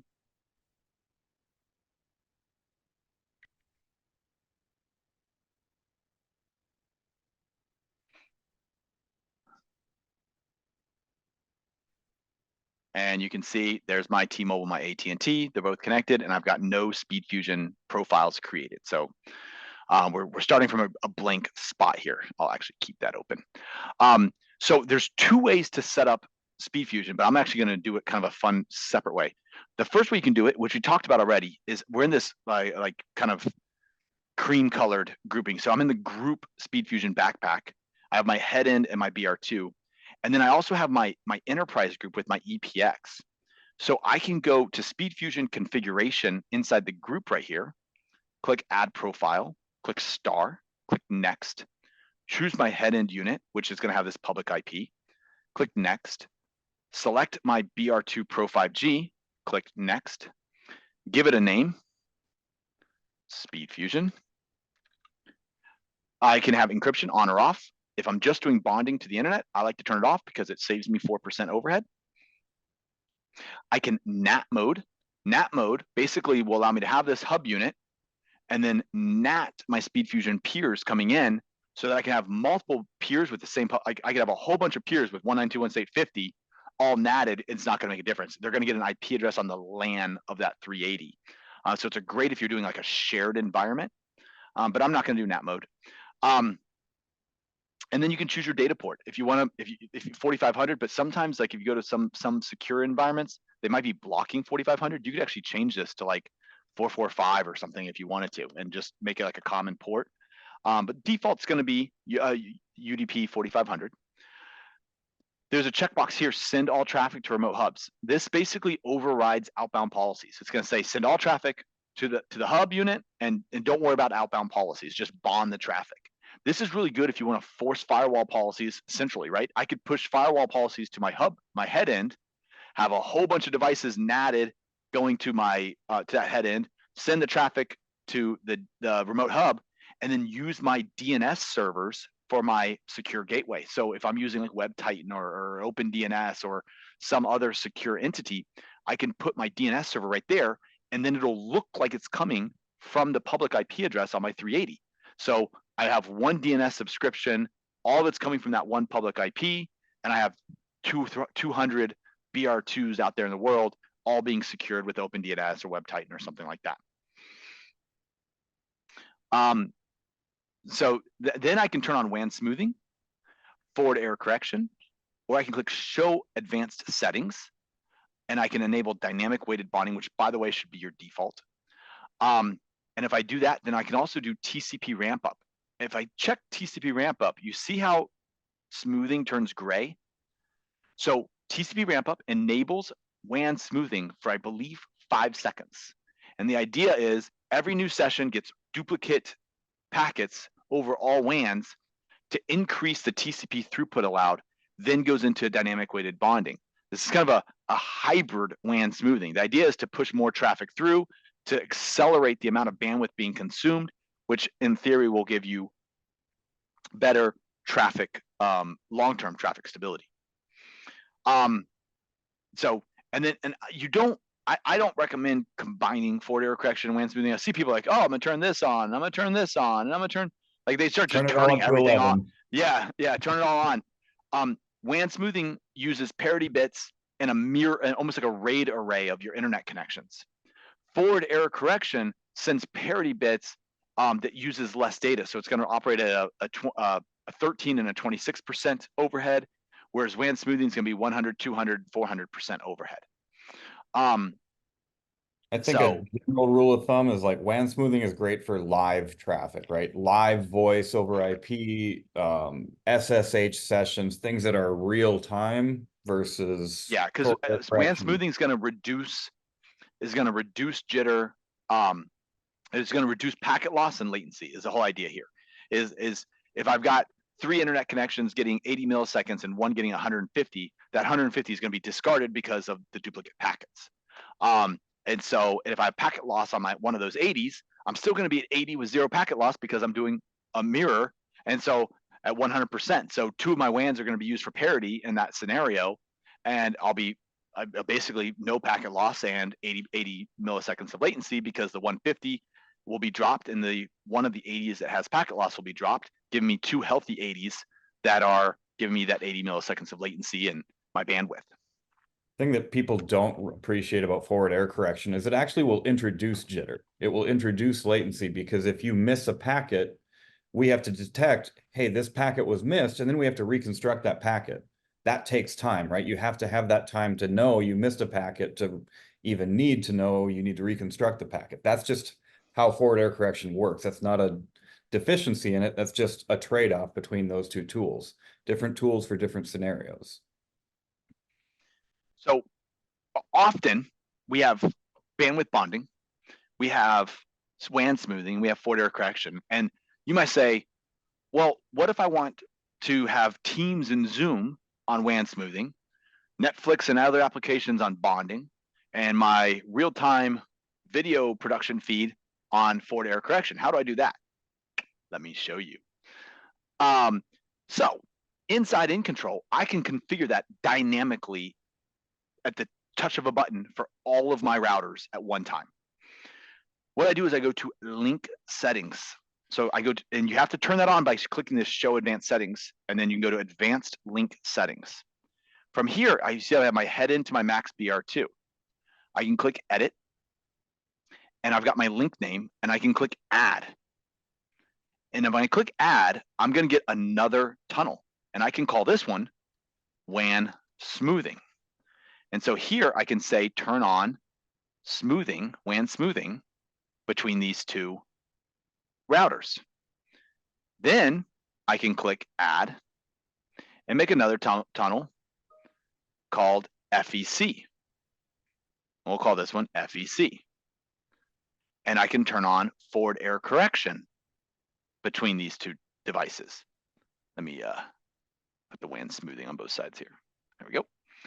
This one I'm going to call dynamic weighted bonding and dynamic weighted bonding. So what I have are 3 tunnels, one called dynamic weighted bonding with its own set of parameters, one called WAN smoothing with its own set of parameters, and one called forward error correction with its own set of parameters. The dynamic weighted bonding, I want to turn on TCP ramp up. The WAN smoothing, I'm going to turn on WAN smoothing, so I'm not going to use TCP ramp up. And the FEC, I'm going to use TCP ramp up because I want to use TCP ramp up to accelerate TCP traffic, but then make sure we have FEC for the UDP streams. So I can click say, and you can configure individual settings, all this, jitter buffers, receive buffers. So if I'm doing a live stream on FEC, I could actually add a 200 millisecond receive buffer right here. So if I'm doing a stream and I know that my latency can range and I don't care about being real time, right? I could actually add a 500 millisecond buffer to this device, to this network, to just this tunnel. So when I'm streaming, it's a half a second delay, but all those packets are going to be received nice and clean and distributed to your encoder, so or your decoder. And so I can take this FEC. I've got my forward error correction, adding a 500 millisecond receive buffer to make sure all my packets have plenty of time to arrive, and it's going to be nice and clean. Then I can hit save, and you'll see right here, head end unit to my max. Now I have 3 tunnels. Hit save, and then if you're going to do that, make sure you don't configure anything here. Leave all this stuff default. That way you're not overriding profile defaults on the subtunnels. Hit next, hit finish, hit save, go back to my dashboard, and I can pull up my Max BR2 Pro 5G. And you can see, look at that, dynamic weighted bonding. I named the primary, I apologize. But you have my primary tunnel, my WAN smoothing, and my FEC right there. I apologize. Well, I guess technically that is right. It's dynamic weighted bonding with those, but True. So it's going to create the tunnel. It's updating routes.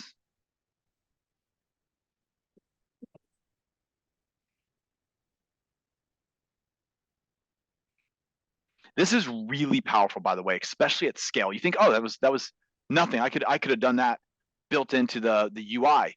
Do this to 200 routers. Yeah. Or do this on any other vendors. Like people are like, oh, why does it take so long to get the tunnel up? It's like, no, Peter just configured like 9 tunnels in about 90 seconds, maybe. Not even. It's like, so now we got our primary tunnel, our WAN smoothing, and our FEC, and those are all going to be established now. And so now that I have these tunnels established, I can go to status, and I can see there's my session. So there's my WAN smoothing, my primary, and my FEC. So now I'm going to add this. I'm going to have this 500 milliseconds of. No. Okay, yeah, it is similar for SCS Speed Fusion Connect, but this is different. So and so you can see there's my latency, there's my packet loss, there's my 2 internet connections, and I've got those up and running. Now I got to tell my router how to use these internet connections. So I'm going to go into go back to here. There's my device there. So I'm going to go to outbound policy, create a rule. We'll call it default. And so I could add a rule, and I'm going to say bonding. Any priority, go out Speed Fusion, and let's see if it's already synced yet. This will in a few seconds. This will actually sync up. We should see DWB, but it's not there yet. So I'm going to say DWB and primary tunnel.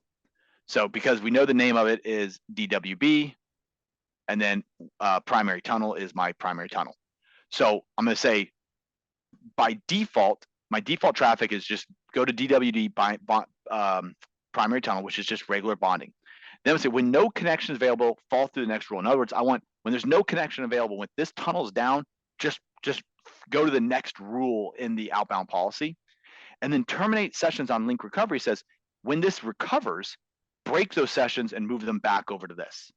And the reason why I like to do that is when the router is booting up, if I'm on the Wi-Fi, it might be just sending traffic out. I want to break those sessions. We talked about this already with outbound policies. I want to break those sessions and move them over to that tunnel so they're using the proper outbound algorithm. Hit OK. Yeah, that's kind of a clunky way of saying fail back. That exactly. Checkbox, do I want it to fail back to that higher priority? Almost always, yeah. Yeah, exactly, right? So then I'm going to have this WAN smoothing profile. I'm going to say source any, destination, SaaS, and I'm going to choose FaceTime and Google Meet and Microsoft Teams and Lifesize and WebEx and Zoom. Those are all my little cloud applications. Protocol any, priority, Speed Fusion with tunnel. And this one I want you to connect to DWB, WAN smoothing. So I'm saying use this WAN smoothing profile for my live applications. Right here. So hit plus. Once again, I want you to fail through the next rule if that's not available, and I want you to fail back to this if it is available. Hit save. Then I'm going to add my FEC profile, and I'm going to say source any, destination, domain name, stream1.cloud.com. So my streaming server, I want this to be forward error correction. So once again, priority, Speed Fusion with tunnels, DWB, and FEC. Hit plus, and once again, fail through and fail back. Hit save. So I've got these 3 profiles now. Forward error correction. If the destination is stream1.cloud.com, go out my FEC. If the destination is FaceTime or Google Meet or Teams or Lifesize or WebEx or Zoom or anything else, go out DWB WAN smoothing. And then if it's anything else, go out bonding. And the reason why I do priority is in the event that for whatever reason that is not working, go out to the internet however you can, auto. I leave those the same. I play with everything above those, but my absolute end of the day, I want my router to get to the internet and I want my clients on the internet. So those bottom two rules I leave alone. I play with everything above those rules. Because if I screw up, at least those bottom two rules are going to get me connected to the internet. Yeah, I think one mistake I see very commonly is people overuse the enforced algorithm, and the enforced algorithm almost never gets used, right? Because it's enforced, it is strict, it will only go to that place. So that definition, that source destination that you defined will only ever go to that place, and it won't fail over and it won't automatically do anything else. And people get themselves into that hole quickly, and they don't realize it until that primary thing fails and it doesn't fail over like they thought it would. So now I hit save and save successfully. So if I go back to my dashboard, I can look at the last configuration here a few seconds ago.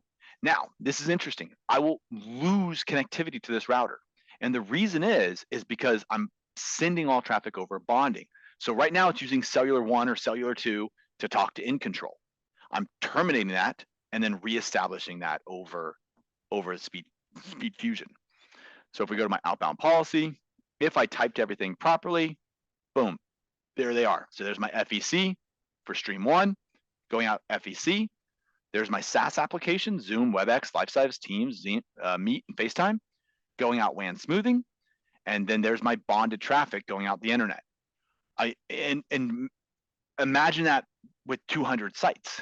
I mean, we just deployed 3 different technologies that solve 3 different missions all at the same time using Speed Fusion.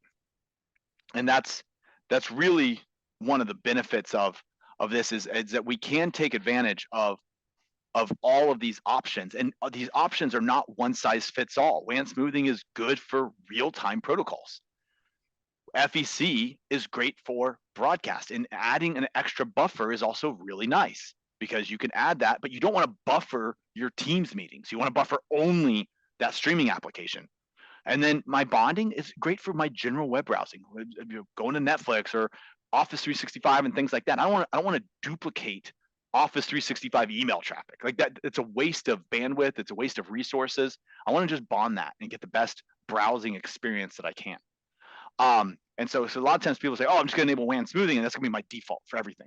But you don't need it to be. That's just a waste of bandwidth if you don't need that WAN smoothing protocol. And so using in control and Speed Fusion, you can then set this up. Now, somebody did ask a question about SFC Connect. The same protocol, the same thing can be done on SFC Connect. Now, I kind of already demoed this in a previous webinar, but because we're in troubleshooting, I am going to go and show it one more time. So SFC Connect is not managed in control, but it can be managed in the SFC app. You can do this in the SFC app. So I can go to client mode, select automatic, or you can choose a region, hit the green checkbox, go to SFC, click on the name right there. So here, look at this. There's your bandwidth, your data port, your tunnel name, WAN smoothing, forward error correction, all the same options, dynamic weighted bonding. Then what you can do is click the, oh, right there. So there's the one. They used to be a hidden feature, now it's not. So you see the 1, so we're in profile 1. I can click profile 2, enable WAN smoothing. WAN smoothing, normal. Then I can enable FEC. FEC. And then I can turn on FEC. And so now I have regular default tunnel, TCP ramp up, FEC, TCP ramp up, receive buffer, 500 milliseconds. So I've created the exact same thing in Speed Fusion Connect. Dynamic weighted bonding, WAN smoothing, FEC, hit save, hit apply changes, go back to my dashboard, and I'll actually have 6 tunnels. 1 to SFC, or 3 to SFC, and 3 to my hub router that's sitting in my data center. And then I can create outbound policies so that this will be a fun thing. Once those are created, So now SFC WAN smoothing. So I can come back to here, go to outbound policies, default, and my WAN smoothing, I could say, go to dynamic weighted bonding or go to SFC WAN smoothing. So if my head-end data center fails, fail over to SpeedFusion Connect. And so now it'll actually route over either my head-end data center, and if that's not available, or that for whatever reason my head-end goes down, it'll actually fail that traffic over to SpeedFusion Connect. So my WAN smoothing is taking advantage of both protocols, options available to me. So kind of a cool feature there. Yeah, so that's configuring WAN smoothing, forward error correction, and dynamic weighted bonding. The only last thing I want to talk about is hot failover, and I'm going to demonstrate this on the primary tunnel. So we've talked already. We have these WAN 1 and WAN 2 and cellular 1, cellular 2. This is my interface status. If I want to do hot failover on and mix and match protocols, I want to make sure that all of my connections are in the same status. When they're in the same status, I can have an Ethernet WAN connected and cellular, and I'm using outbound policy to configure how these are being used. So in a hot failover, what I want to do is say, send all traffic out WAN 1. But if WAN 1 doesn't exist, move over to cellular 1 and 2 without dropping any data. So I'm going to go back to my outbound policy, configure. I'm going to edit the SpeedFusion tunnel, click next, show advanced, and right here, WAN settings. So advanced WAN settings lets us decide how the internet connections are used inside of our profiles. So you see, here's my BR2 WAN smoothing, max primary tunnel, and FEC. So I can select the primary tunnel to the head end, modify WAN settings, and I can make cellular priority 2. So now in my router, they're all the same priority. Priority 1 for the WAN and the cellulars. But in SpeedFusion, it's gonna, if something's plugged into the Ethernet, it's gonna use that, and it's not gonna waste any data on the cellular. If I unplug the venue internet, right? If we're gonna broadcast or at an event, if I unplug my venue internet or it goes down, these cellulars are gonna instantaneously take over within just a few seconds or less than a second. It's very fast. So I can hit save, and you'll see here, cellular 1 right there, and then cellular 2 is priority 2. You see cellular 1 and 2 are priority 2. WAN 1 and WAN 2 are priority 1. And so that's hot failover. So if I only have one profile, just bonding, and I want to hot failover, I would want to edit the WAN, advanced WAN settings, and make my primary fiber line priority 1, and my cellular or Starlink or something else priority 2. And hit close, next, finish, save changes, and we will then have that router set up right there. So I want to point out too here that like it gets confusing for people. You know, you talk about hot failover, but then there's bonding and there's smoothing. If you're bonding, you are getting basically better than hot failover already. You know, you're getting those benefits of that session persistence, being able to hand off between one link or the other. You're not losing that hot failover benefit. You don't have to do the priority 1, priority 2. There's still times you may do those priorities schedules in there, but you're still going to get that hot failover between every connection in a bonding scenario as well. You get those added benefits as you move up those modes. I'm going to show you another thing that's kind of cool. So right here, you see this router, the BR1 Mini 5G has this router lock configuration, and then it has this configuration on this device has stopped. If the router, if in control detects, so the lock here is saying, hey, we're not going to allow configurations. And it's doing that because we did synergy mode. So it's locking that device. So in control can't push changes. This red explanation is saying configuration of the device has stopped. And so basically what it's saying here is, and it's weird to see these two connected at the same time. normally you see this by yourself and you'll say attempt to push the changes. So basically if you're pushing changes to the router, I was playing around with outbound policies, I was playing around with firewall policies, I was doing a whole bunch of different stuff. Sometimes the router will say, hey, I can't talk to in control. And if it can't talk to in control within 15 seconds, it'll actually revert back to the last configuration and bring itself back online. So it's going to try to fix the mistake that was pushed. You can override that attempt to fix by clicking here to attempt to push the configuration again, and it'll push that configuration again. And you can see here now it's that warning went away and the configuration lock has been restored there. Yeah, so that's that. Yeah, good point on that auto rollback. I forgot to mention that earlier when that question was. And a yellow one, you'll have a yellow one too, and it's not auto rollback. It's like a warning of pending changes that aren't being pushed out. It's the same thing where in control wants to push a change, but it's letting you know, hey, we're not allowed to push that change. And there's actually a setting under settings, in control options, I believe it is. Auto apply configuration patches. So the yellow is if there's a configuration patch. And so it might warn you like, hey, there's a configuration patch that we want to push. Can you let this happen? And it'll push that through. Okay, so go back to this. We talked about that. Fusion Hub, we kind of talked about that in the last module a little bit. There is a full Fusion Hub deployment guide. If you're not used to it already, you should go to forum.peplink.com, and there's some really good content. Fusion Hub Cloud Platform Integration, and here's the guides on Google Cloud, DigitalOcean, Microsoft Azure, AWS, and these really do give you just step-by-step guides on deploying this in AWS and what you need to do to make that happen.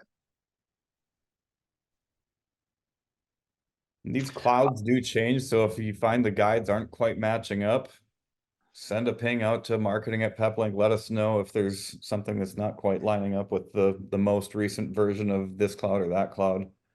We try and keep those fresh as we can, but yeah, those things change without us being notified too. So to deploy in AWS, you want to log into the marketplace, search for Fusion Hub, select the Fusion Hub to continue, and then select the region and the EC2 instant type for your Fusion Hub and click continue and subscribe. You may review the terms and click configuration, review the information to make sure if needed, continue to launch. On launch software page, launch through EC2 option or choose action, continue.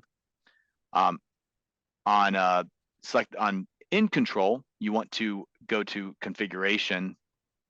Nope, they're skipping a step here. They actually skipped a step. Let me add one step to this. In control, you need to issue the Fusion Hub license first. This can only be done on the org level, the org level. So I go to the org level, Peplink University, organization, warranty and licenses. And right down here, you got your Fusion Hub. And I can acquire a Fusion Hub license. I can do an evaluation or a solo, click acquire, and it's going to ask you which group do you want this to be in. So I'll choose my Enterprise DC Lab, hit process. It's going to give me a serial number right there. You see that? Hit add. And there's my license key and serial number. And now that Fusion Hub is sitting here in my group. Then follow those instructions. But first, you need to make sure you push the Fusion Hub to your group first, so you have that license. If you click on the Fusion Hub, you'll see there's my serial number, and you'll get that and you'll get the email with the license. So, but yeah, make sure you have that first. And then you can configure it, which we already talked about. So I'm going to skip that. Adding a device to in control, we kind of already demonstrated that a little bit. But you want to, for adding and removing devices on in control. So if you're in your group, or you can do it at the org level. So you go to settings, add device, put in the serial number and give it a tag, click next, give it a name, hit save. At the org level, you can go to add device. And if you go to add device, it's going to ask you which group you want to add it to. So I'm going to say, go to the backpack, give it tag mobile, put in the serial number, and hit next and add. So you can add devices directly to a group on the org level or inside the group at the group level. To remove devices, click Edit, check the box of the device you want to remove, action, remove. You cannot remove a device that is part of a SpeedFusion. So if I try to remove this device, it's going to give me an error that it's part of a SpeedFusion configuration. So you have to go to SpeedFusion configuration and remove the device from the SpeedFusion configuration before it'll let you remove the device from the group. And as you can see right here in Control 2 Add Remove, we have a lot of Peplink University videos that show you how to do these things. So youtube.com/West Networks LLC. Look at my Peplink University playlist. You can also add or remove groups from In Control. So if I want to manage my groups, I can go to Peplink University, Organization Settings, Group Management. I can select a group. I don't have any that are 0 items, but I can select a group, hit delete. I can also move a group to a new organization. So say you're an MSP and you've set up a company and they're managed under your group. And this actually happens a lot with even me with demos. A lot of times I'll be spinning up a customer. We'll call it Travis's Travco. So we've got Travco, sets up a POC. I set up an EPX. I have all these firewall policies and rules. And then Travis goes, hey, Pete, I really like you, but I want organizational level access. I don't want to be a group under you. And I go, but Travis, come on, man. Like, you get all my support and, my tech guys. He goes, yeah. I want my own org. And so I go, okay, Travis. And so I can click on a group, click move to new organization, give it an organization name, Travco. And we got Travco set up, hit proceed, and that group and all the settings in it and all the users in it will be moved over to an organization, and those users will become organization users with the same role. So organization administrators and things like that. And so then, but it'll mirror everything. It'll say Peplink University. It'll be a mirror of everything. So now Travco can go up their own logo and change their design. And then he can set up his own usernames and passwords and users and credentials and create additional groups under his organization. But it's a super nice way to not be freaked out about your settings having to be reconfigured. If you've got all these SpeedFusion settings and outbound policies and firewall rules, and you're in a group and you're underneath a company, you don't have to worry about recreating that. We just move it to an organization, and all of those settings and all the devices move over. It can take hours for the logs to move over. Don't freak out if all your historical logs are gone. They will show up over time.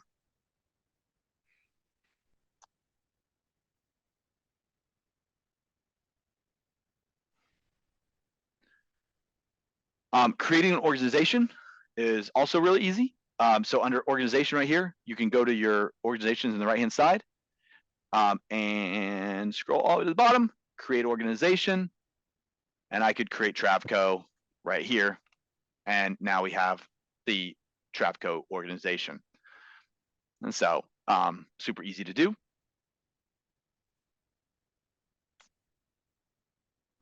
Outbound policies. We've already talked about outbound policies, so I'm going to skim through this a little bit.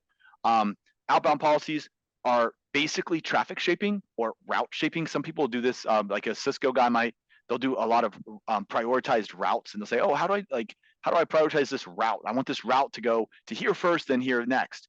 We call this outbound policies. So traffic shaping, route shaping equals outbound policies in Peplink. It's one of the common things that I get, especially with Cisco guys, where they're trying to figure out how to configure the routes, and they'll go in and try to make routes under the static routes, and like, why isn't this working? And I say, okay, we're SD-WAN. We do this on what's called outbound policies. Outbound policies are on a top down. So if you have an outbound policy that says all traffic, any enforced out WAN 1, and then you have another traffic that says WAN smoothing for teams, because you're saying any WAN 1, that's going to override WAN smoothing out the SpeedFusion Connect. So it's important to make sure that your policies read on a top-down level. Outbound policy configuration, we've already, like I said, we've already talked about this a little bit. I do want to say that the question mark right here in the top, what you can enable advanced mode. You see this gray bar, PEP, VPN, OSPF, BGP. The topmost route is routing protocols. So if I have a default route 0000 that's being pushed to me via BGP and none of my policies are working, it's because that 00 route is being pushed over BGP or OSPF and it's overriding my traffic shaping protocols. So if you want to override those routes, you can actually drag your policies above the gray bar and override routing. Do not do this unless you need to do it, because if you go and add your own sites and then the traffic's not working, a lot of times because you have an any go out your SpeedFusion Connect and now your site-to-site traffic isn't working. You're right, Gary. I was simply making just a blanket statement. But you are right. You can't redistribute 000 over BGP. Sorry, I got caught in my example of a fallacy there. But the idea is to make sure that if you override those routes, you're going to potentially have site-to-site communication problems.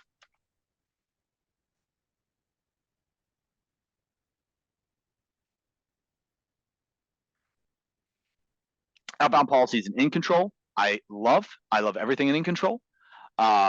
Huge fan of it. So you'll hear me say that a lot. Why aren't you using in control if you call me for tech support? And in control, this is true. In control adds 2 additional destinations. You have SAS and region. Those are only available in control. You can do group network, domain name, IP address, IP network, and any, but SAS and region are in control only. Also, priority routing, priority algorithm is way easier to configure in control. A lot of people get the cynical hat on. They go, "Oh, you're just trying to make us pay for that." No, these are dynamically updated definitions, and that's why they're in control. So that's something that we're actively maintaining. We go and read Microsoft's IP list constantly to make sure that we're reacting to changes that those cloud applications are doing dynamically on their end too. So there is a method to that. It's not just trying to get you to pay for IC2, right? There's lots of reasons to pay for IC2. We're not trying to force people in with false reasons like that. Amen. There are 7 load balancing algorithms. There's 7.5 load balancing algorithms.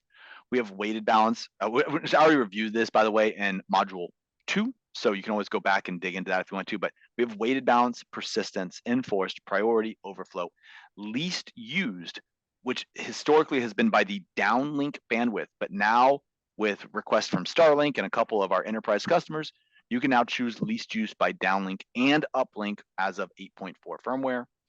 Lowest latency and fastest response time.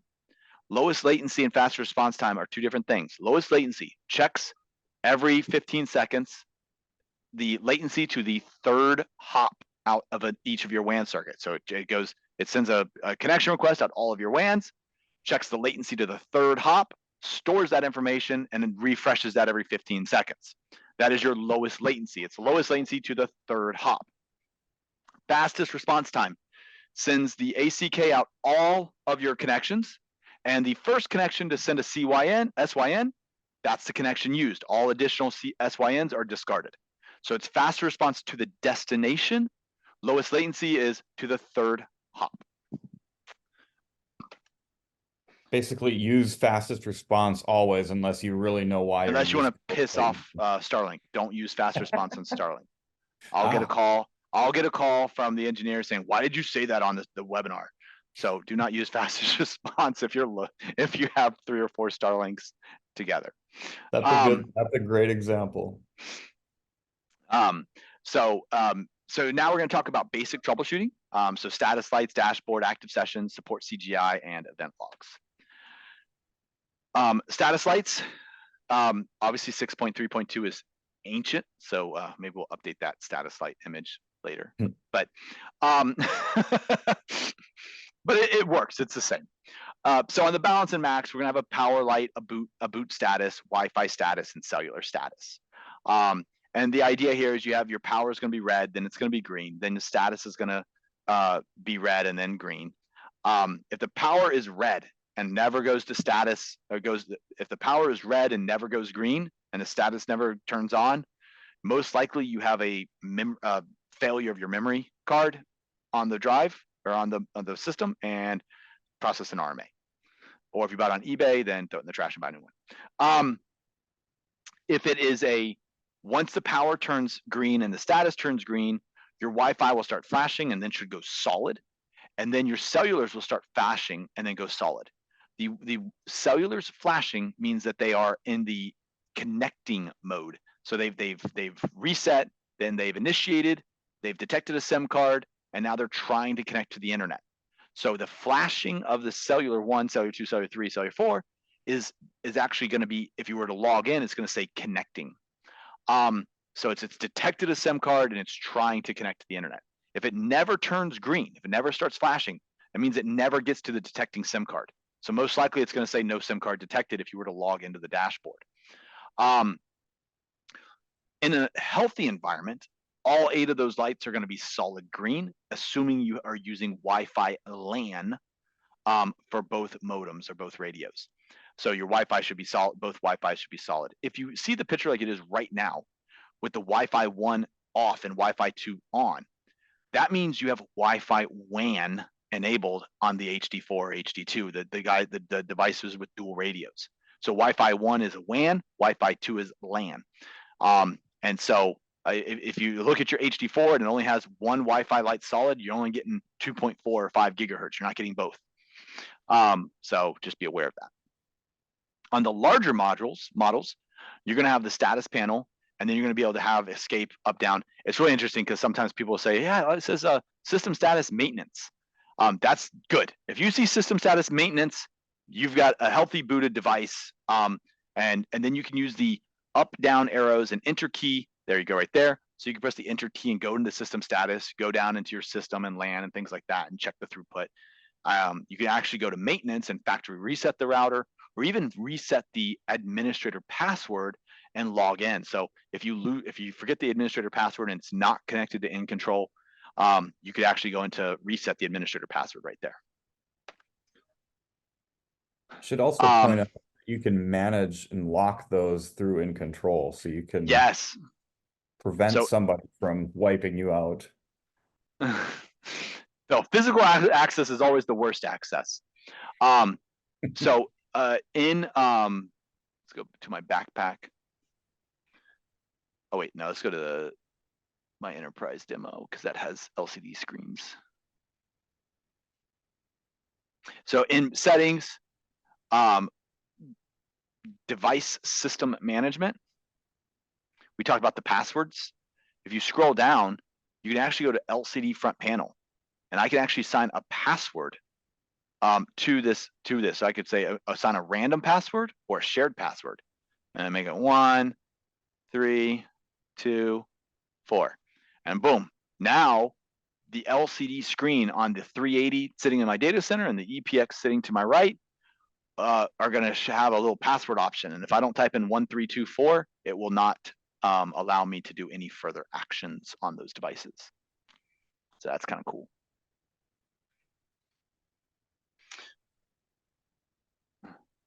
So on the dashboard, we're going to talk about WAN status, Wi-Fi access points, speed fusion status, device administration, IPsec. So on WAN status, you're going to have a whole bunch of different types of options based on what type of connection it is, whether it's a cellular or Wi-Fi WAN or Ethernet WAN.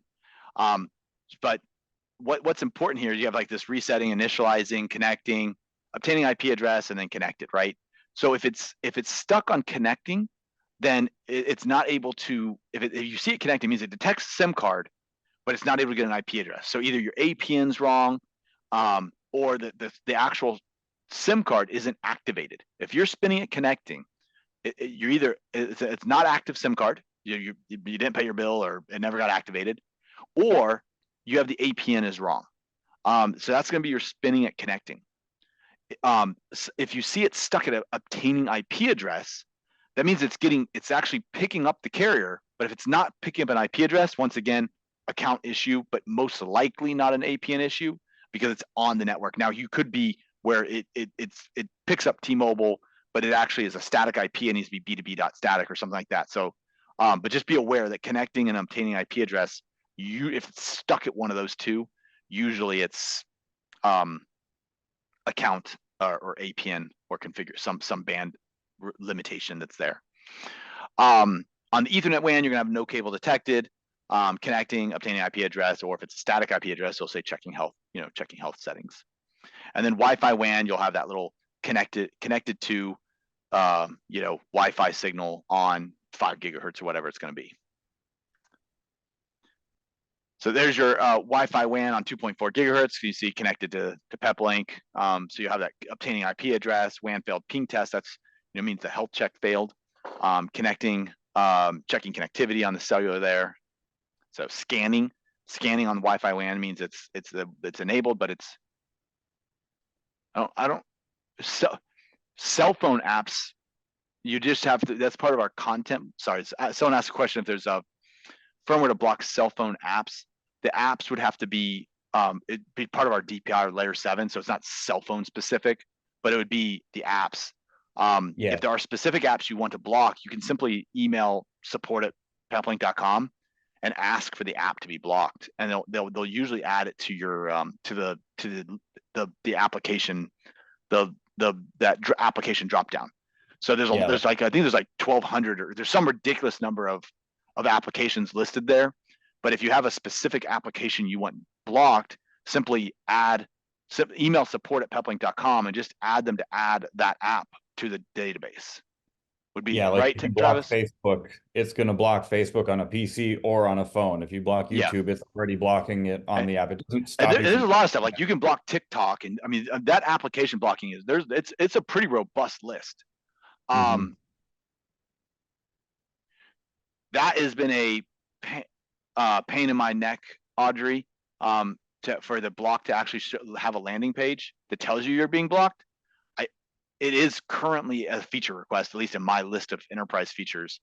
I don't know where it is in their development plan, but it is an active feature request on at our side at least, for the content blocking to actually tell you you're being blocked and why you're being blocked.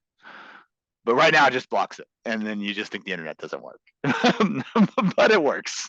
Hello to Andre too. Long time no talk.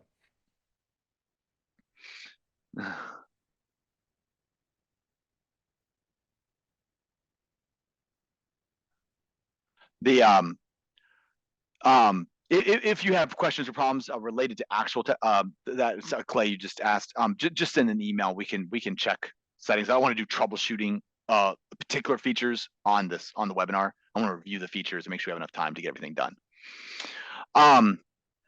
So cellular, you can see it here. We got cellular WAN status, disabled, no SIM card detected, obtaining IP address. Disconnected hits bandwidth limitation. So you can set bandwidth limitations like 30 gigabytes or 22 gigabytes. And then once it hits that, it's going to disconnect and based on the bandwidth. And SIM pin required for Inconnect, SIM card pin code required. Speed fusion status, you're going to have authenticating, creating tunnel, updating routes, and established. If it's spinning and authenticating, they're not talking to each other somehow. So there's some level. It'll say starting actually is the very first one. Authenticating means it hits it, but they're not able to negotiate the keys. So if something's not either the ports aren't allowed through, or you've got the wrong pre-shared keys and things like that. If you get to creating tunnel, authentication is successful, and the tunnel is now being configured. If it's stuck at the state, it means that no tunnel can be established. So remember, we use 4500 to authenticate and 32015 for the tunnel. So TCP establishes the connection, UDP is the tunnel itself. So sometimes you'll see it's stuck on creating tunnel and restarting. And what's happening is you're allowing the TCP traffic for the initial handshake, but you're not allowing the UDP traffic for the tunnel to actually negotiate. Updating routes is it's basically sharing its OSPF information with the hub device. If it gets stuck here, that means there's a route conflict on the untagged LAN. VLANs, sub VLANs can actually have route conflicts, and it'll say inactive. So you can have a guest network that's 192.168.1.1 and another guest network's 192.168.1.1.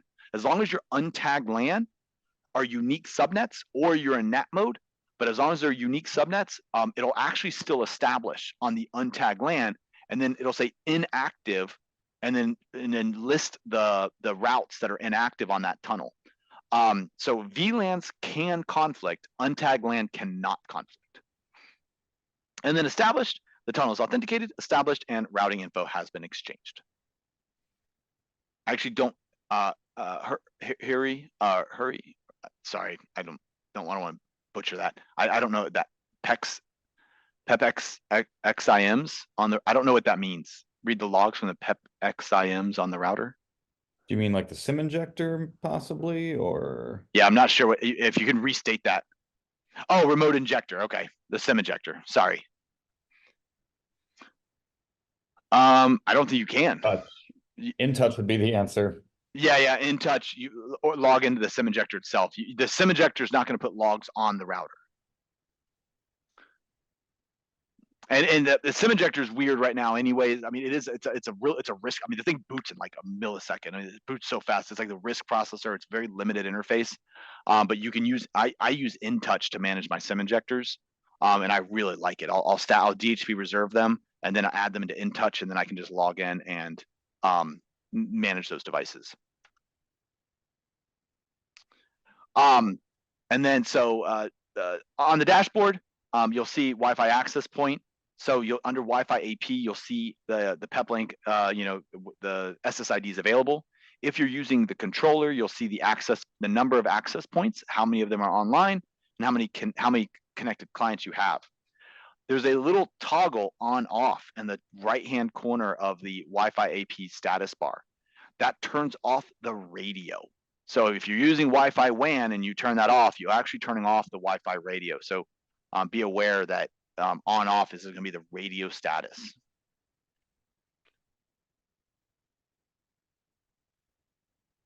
If it's stuck in initializing, open a ticket with your partner. So whoever you bought the router from, they should be able to just check that SIM module for you.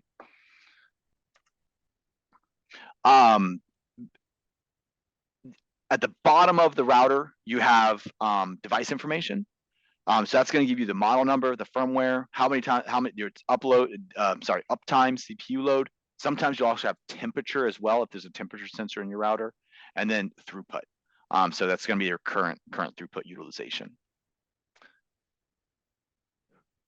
Fun tips on that little dashboard section too. Some of those items you can hover over depending on which model you have, and they'll be more like on the power sum. Some of them have really sophisticated power circuitry. It'll tell you how many watts it's actively consuming on power supply A versus power supply B. There's some neat little Easter eggs in there that don't get noticed often. And yeah, I did not know you could do that. So that's kind of cool. Yeah, like the so MBX. Just hover over it. Yep. Okay.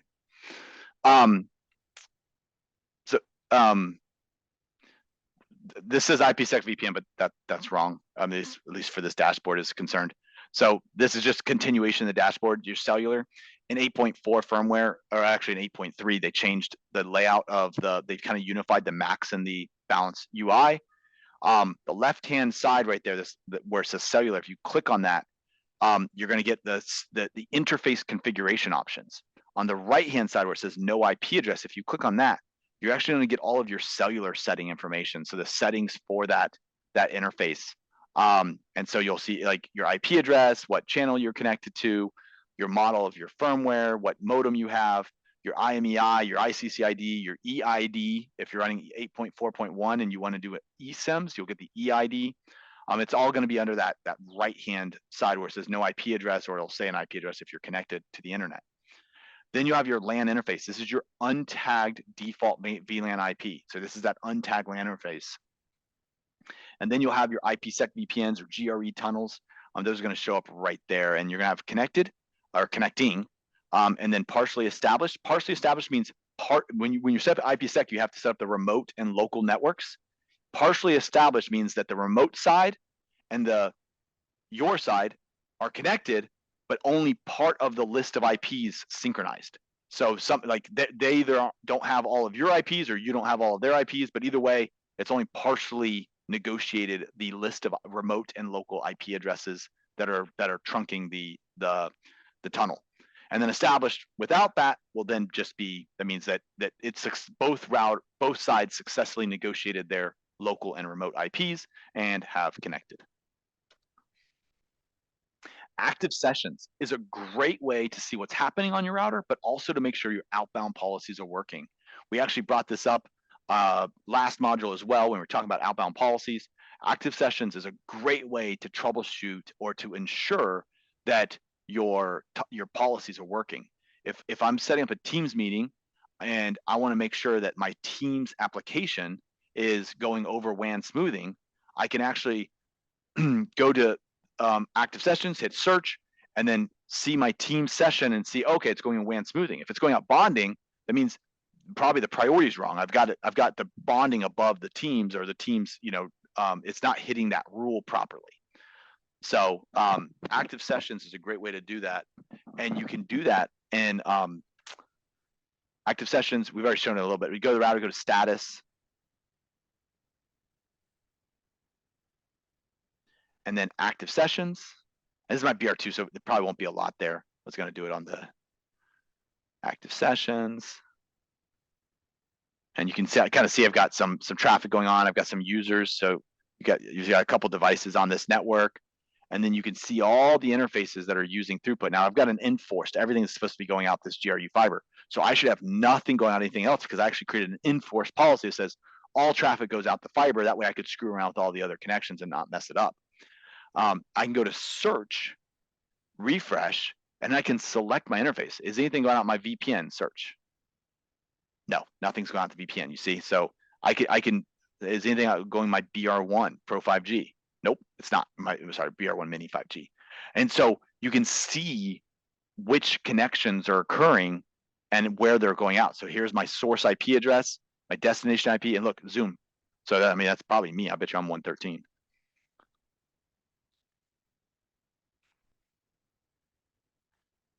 Yep, so I'm 113. And there is my Zoom call right there and going out the fiber. So so it's just a great way to make sure that the router is doing what you're asking it to do.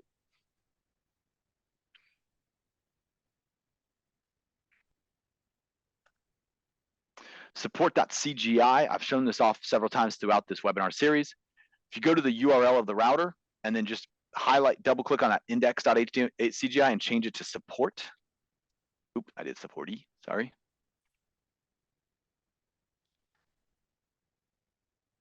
Support.cgi. Support.cgi gives you kind of like backend information. There's a couple cool things here. One, LAN WAN Ethernet details. This brings up your LAN WAN Ethernet details and lets you see, receive, and transit actual traffic information. So you can see here, cellular 1, I've got a couple errors, a couple drops on cellular 1 and 2 right there. But on my, that's not, this is, let me pull up my EPX.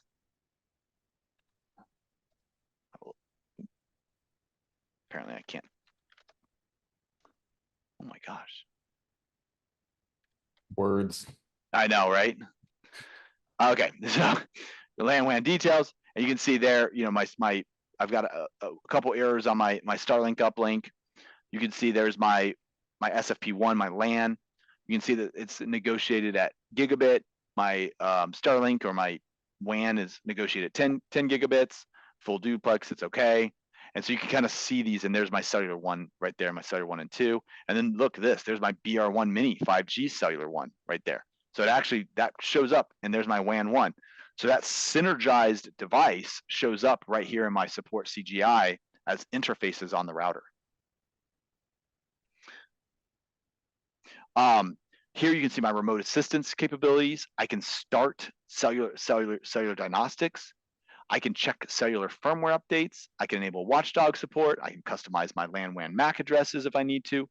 Simulate health check failures, which is a great way just to quickly check it, especially if you want it to recover automatically.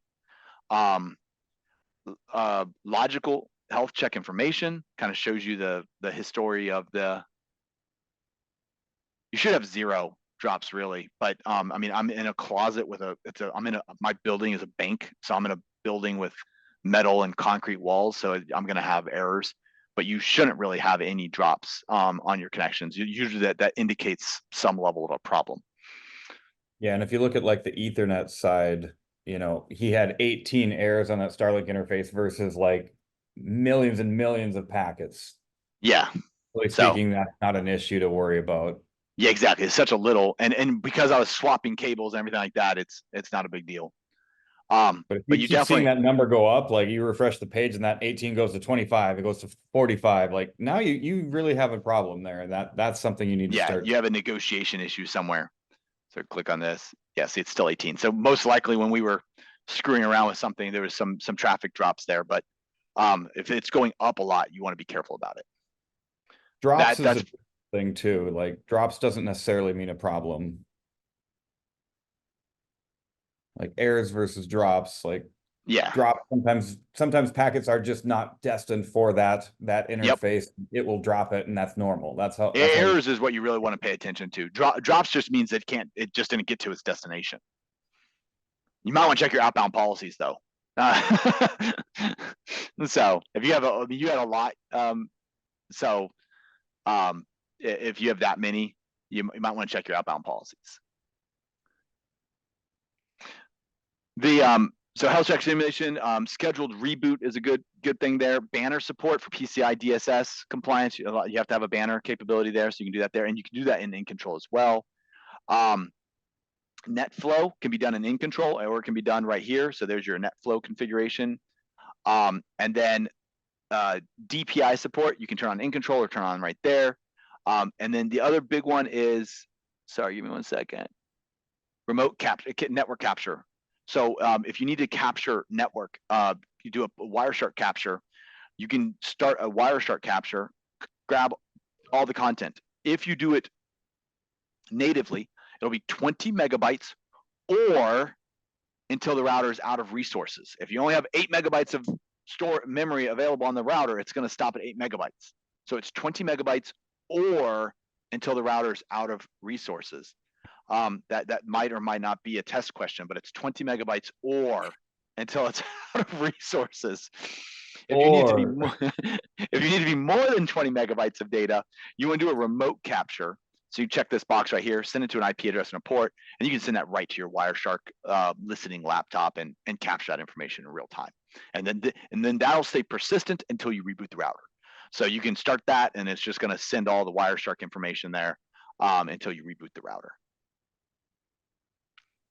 And just that buffer, that 20 megabytes or you know whatever is left, that goes really, really, really fast on a live network. So yeah, 20 megabytes is not a lot of data. So network capture uses system resources, RAM, and flash storage use. Capture will stop automatically if the resources run low. Keep local capture small. Start, test, stop. Keep it short. Capture on multiple devices when needed, and then use remote capture for large captures are needed. The event log, you have device, IPsec, firewall, and SpeedFusion. You can access these locally on the router. So if you're not using in control, you can go to status and event log. And then if you only have firewall and SpeedFusion, that just means I don't have any IPsec tunnels. So it's not gonna, there's no logs to show there. But you can look at your firewall logs. If those are empty and you expect there to be firewall logs, you need to make sure you're turning on firewall logging. So in control, and once again, I'm always going to redirect you guys back to in control. I can go back to my firewall rules. And I had created those firewall rules, but I can create a rule set. So if I do outbound deny, I'm actually not logging any traffic there. I need to create a new rule, and I could say deny logging. And I could say source any, destination any, deny.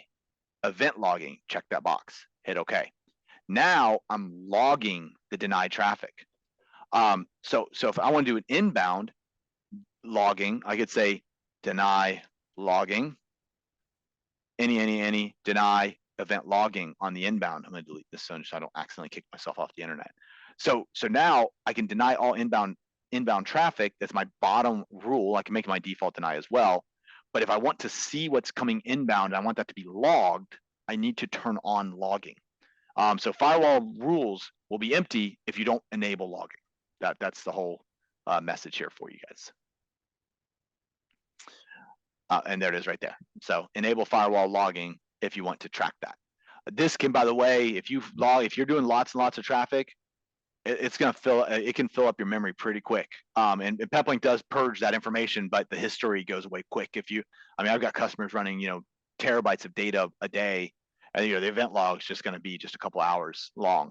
Some of that data is then sent, or not some, the data is also centralized up in control. So you go to reports, event log, and you can see all this data right in control, which is way easier because you can search all of your devices at the same time and capture that event log information right there. I'd like to point out too, in the spirit of troubleshooting, if you're creating an inbound rule, and this applies to outbound too, but if you're creating an inbound rule and you're trying to reach like a web server or a VPN server or some sort of service inside your network, and it's not working, right? You're trying, it's not coming through. Make sure you've got that logging turned on and see if that attempt is actually hitting your firewall. A lot of times you don't have a real public IP, or there's an upstream firewall that's blocking that inbound connection, and it never even hits Peplink, and you're sitting there frustrated, trying to, screaming at the Peplink, why isn't it working? That logging is one of those basic troubleshooting tools that can really help you parse out which link in the chain things are breaking at. Some ways not to brick your device. If your router is in an unhealthy state, reboots or updates, firmware updates are not a way to fix it. You got to think, Peplink does not intentionally send you a bad device, right? So if the router out of the box worked, then something has caused it not to work. Something has changed. So if your router is in an unhealthy state, updating the firmware, unless specifically directed by support because they're fixing a particular bug, is a non-recommended troubleshooting. Factory reset your router and make sure it's in a healthy state. Then update your firmware to the latest version. If it's healthy, update. If it's in an unhealthy state, don't update the firmware unless directed by Peplink. You should factory reset it, bring it to a healthy state, then update your firmware. If your router is doing a process, resetting the modems, if they're stuck on resetting, don't update the firmware while it's trying to do that. It can actually remove that device from the router. Make sure that the cellular modems and the different components are all functioning before you update your firmware. It's so easy to think, oh, it's not working, let me update my firmware. That's fine if you want to update your firmware because you think something's wrong, but factory reset the device, make sure all the components are in a healthy, initialized or standby state before updating your firmware. Yeah, I think the stuck in resetting thing is something we get a lot. People get really frustrated. They say, this router just keeps rebooting, I need a new router. Well, probably not most cases. I mean, we track RMAs, and the number of devices that come back are almost never bad. We factory default them. There's no cables plugged in. It's working great. Try that first, right? Factory default it. If it's still resetting, unplug all the LAN and WAN cables. Is it stable now? Yes. Okay, start plugging them back in one at a time. You may have a loop in your network that's causing that router to get overloaded, reboot. You have to start fresh and start from that unboxed state and see how it behaves before you take these drastic steps and want new hardware and all those kinds of things. Yeah. I have a customer that it's just a funny scenario. We kind of laugh about it now, but a funny scenario where the customer has a balanced 20x and the router keeps rebooting and crashing. And so they want to process an RMA. And we so he calls to process an RMA. The router keeps crashing. I said, well, have you unplugged the LAN? Well, no, if I unplug the LAN, it's going to take it down. Well, if I send you a new unit, you're going to have to unplug the LAN anyways, and it's going to take it down. And so we found out that there was a loop on the network, and it was causing the router to drop packets or to reboot. And so he called back this a couple years later, selling lots of routers, and just a couple years later, this happened again. And I said, hey, remember that time a couple years ago where there's a loop on the network and it was crashing the router? Have you? Oh, no, this is not a loop. Have you checked though? And so he went out to this. I said, check tomorrow morning if or whenever you get out there, check again. If there's not a loop, and then if it's not a loop, I'll come down and troubleshoot it, because I actually wanted to see for myself. He calls me next morning. Hey, yeah, there's someone had plugged in a Ethernet to the wrong switch port. So it's very. Travis mentioned this already just a few seconds ago, but most RMAs that we get back, the routers are not bad. My home router is a router that was returned that they guaranteed was bad. And I was like, I guarantee it's not. And I actually made it my home router, and it's been running for like 3 years, just fine. And so your environment and your connections and what you're at. And so when you're having problems, remove that router from the network and check it again. If you're having a router rebooting, disconnect it from the infrastructure, make sure it only has internet, and try again. Something is causing that. The routers don't do that by default. And if this particular person has a rebooting when accessing remote web admin, something is wrong. I don't know what, but something is wrong, and we should probably work on that together. But that's not a normal behavior, and therefore there's something that's not right with your configuration or your infrastructure that's creating a loop, or maybe conflicting IP addresses. I don't know, but we would need to diagnose that. But the first thing I would do is disconnect it from the LAN, just have it on the WAN, try it. Factory reset it, get on the LAN, try it again. The other thing that people do is they'll take like a 6.3 firmware and upgrade it to 8.4.1. And if you follow the release notes, they say, do not upgrade this device unless it's on 7.12 first. So you might go from 6.4 to 8.4 and actually crash your configuration file. And you're not supposed to do that. So when you're going from really old firmware to a new firmware, read the release notes on all of the firmwares in between. Peplink makes them readily available, every single firmware, and the release notes for those firmwares. Because most likely, if you're going from a really old firmware to a new firmware, when you go from 7.12 to 8.0.0, it actually says, make sure that you're running 7.12 before going to 8.0.0. So if you're running 6.3.4 and you go to 8.4.1, the 8.4.1 firmware doesn't say make sure you're running 7.12. It's assuming that you've read the notes on the 8.0.0 firmware. And so do a little bit of research, but usually they're crashing the configuration files on these routers when they're updating the firmware. So once again, don't upgrade the firmware unless you're in a healthy state. It's pretty rare to need to take that incremental step, but that's a very great point, because that does exist, and there are times where you can't just go. The random reboots is almost always a configuration crash. Mhm. It is. It almost always is configuration related. Factory resetting it takes that firmware, wipes that configuration, that bad configuration, and the router will start functioning stable again. Especially if you have an unhealthy firmware upgrade, going from like a really old firmware to a new firmware, and you factory reset with the new firmware, it gives you that new configuration file. You load your settings, and almost every time it fixes the problem. Various tests for network optimization. We're going to talk about WAN analysis, PEP VPN, connection tests, speed fusion tests, GPS forwarding tests. Well, I'm not going to demo that one, but we'll talk about it. Diagnostic reports, geofencing, network optimization, and NetFlow. WAN analysis. I get tickets all the time. My bonding performance sucks. The first thing I do is, first I check the bonding performance just because I'm curious. The next thing I do is do a WAN performance analysis test. So I have my router, and I do apologize that I'm in this smaller screen mode here. I need to be able to I need to be able to switch tabs, and I know that that's not great for you guys.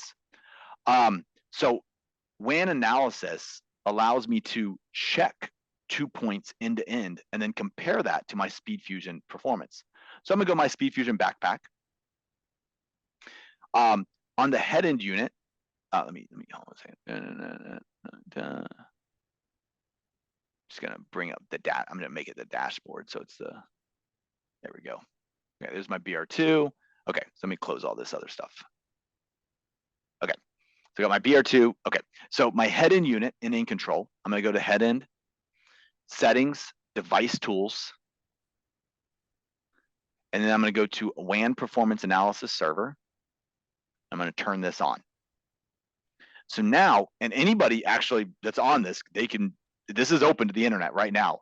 So I've got this WAN analysis performance server on. I can highlight my public IP address, Control C, and then I can go to my router, go to system,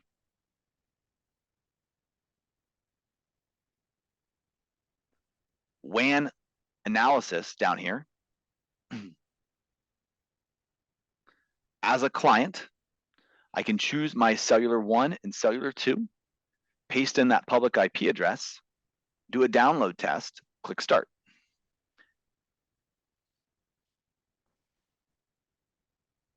Or it's not going to do anything.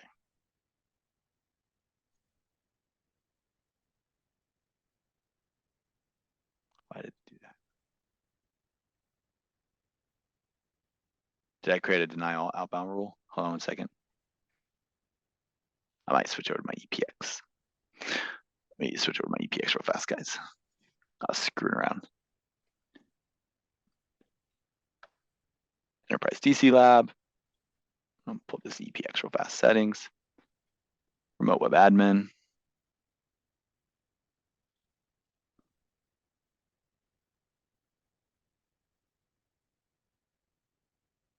Somebody else was jumping on you, I think. There you go.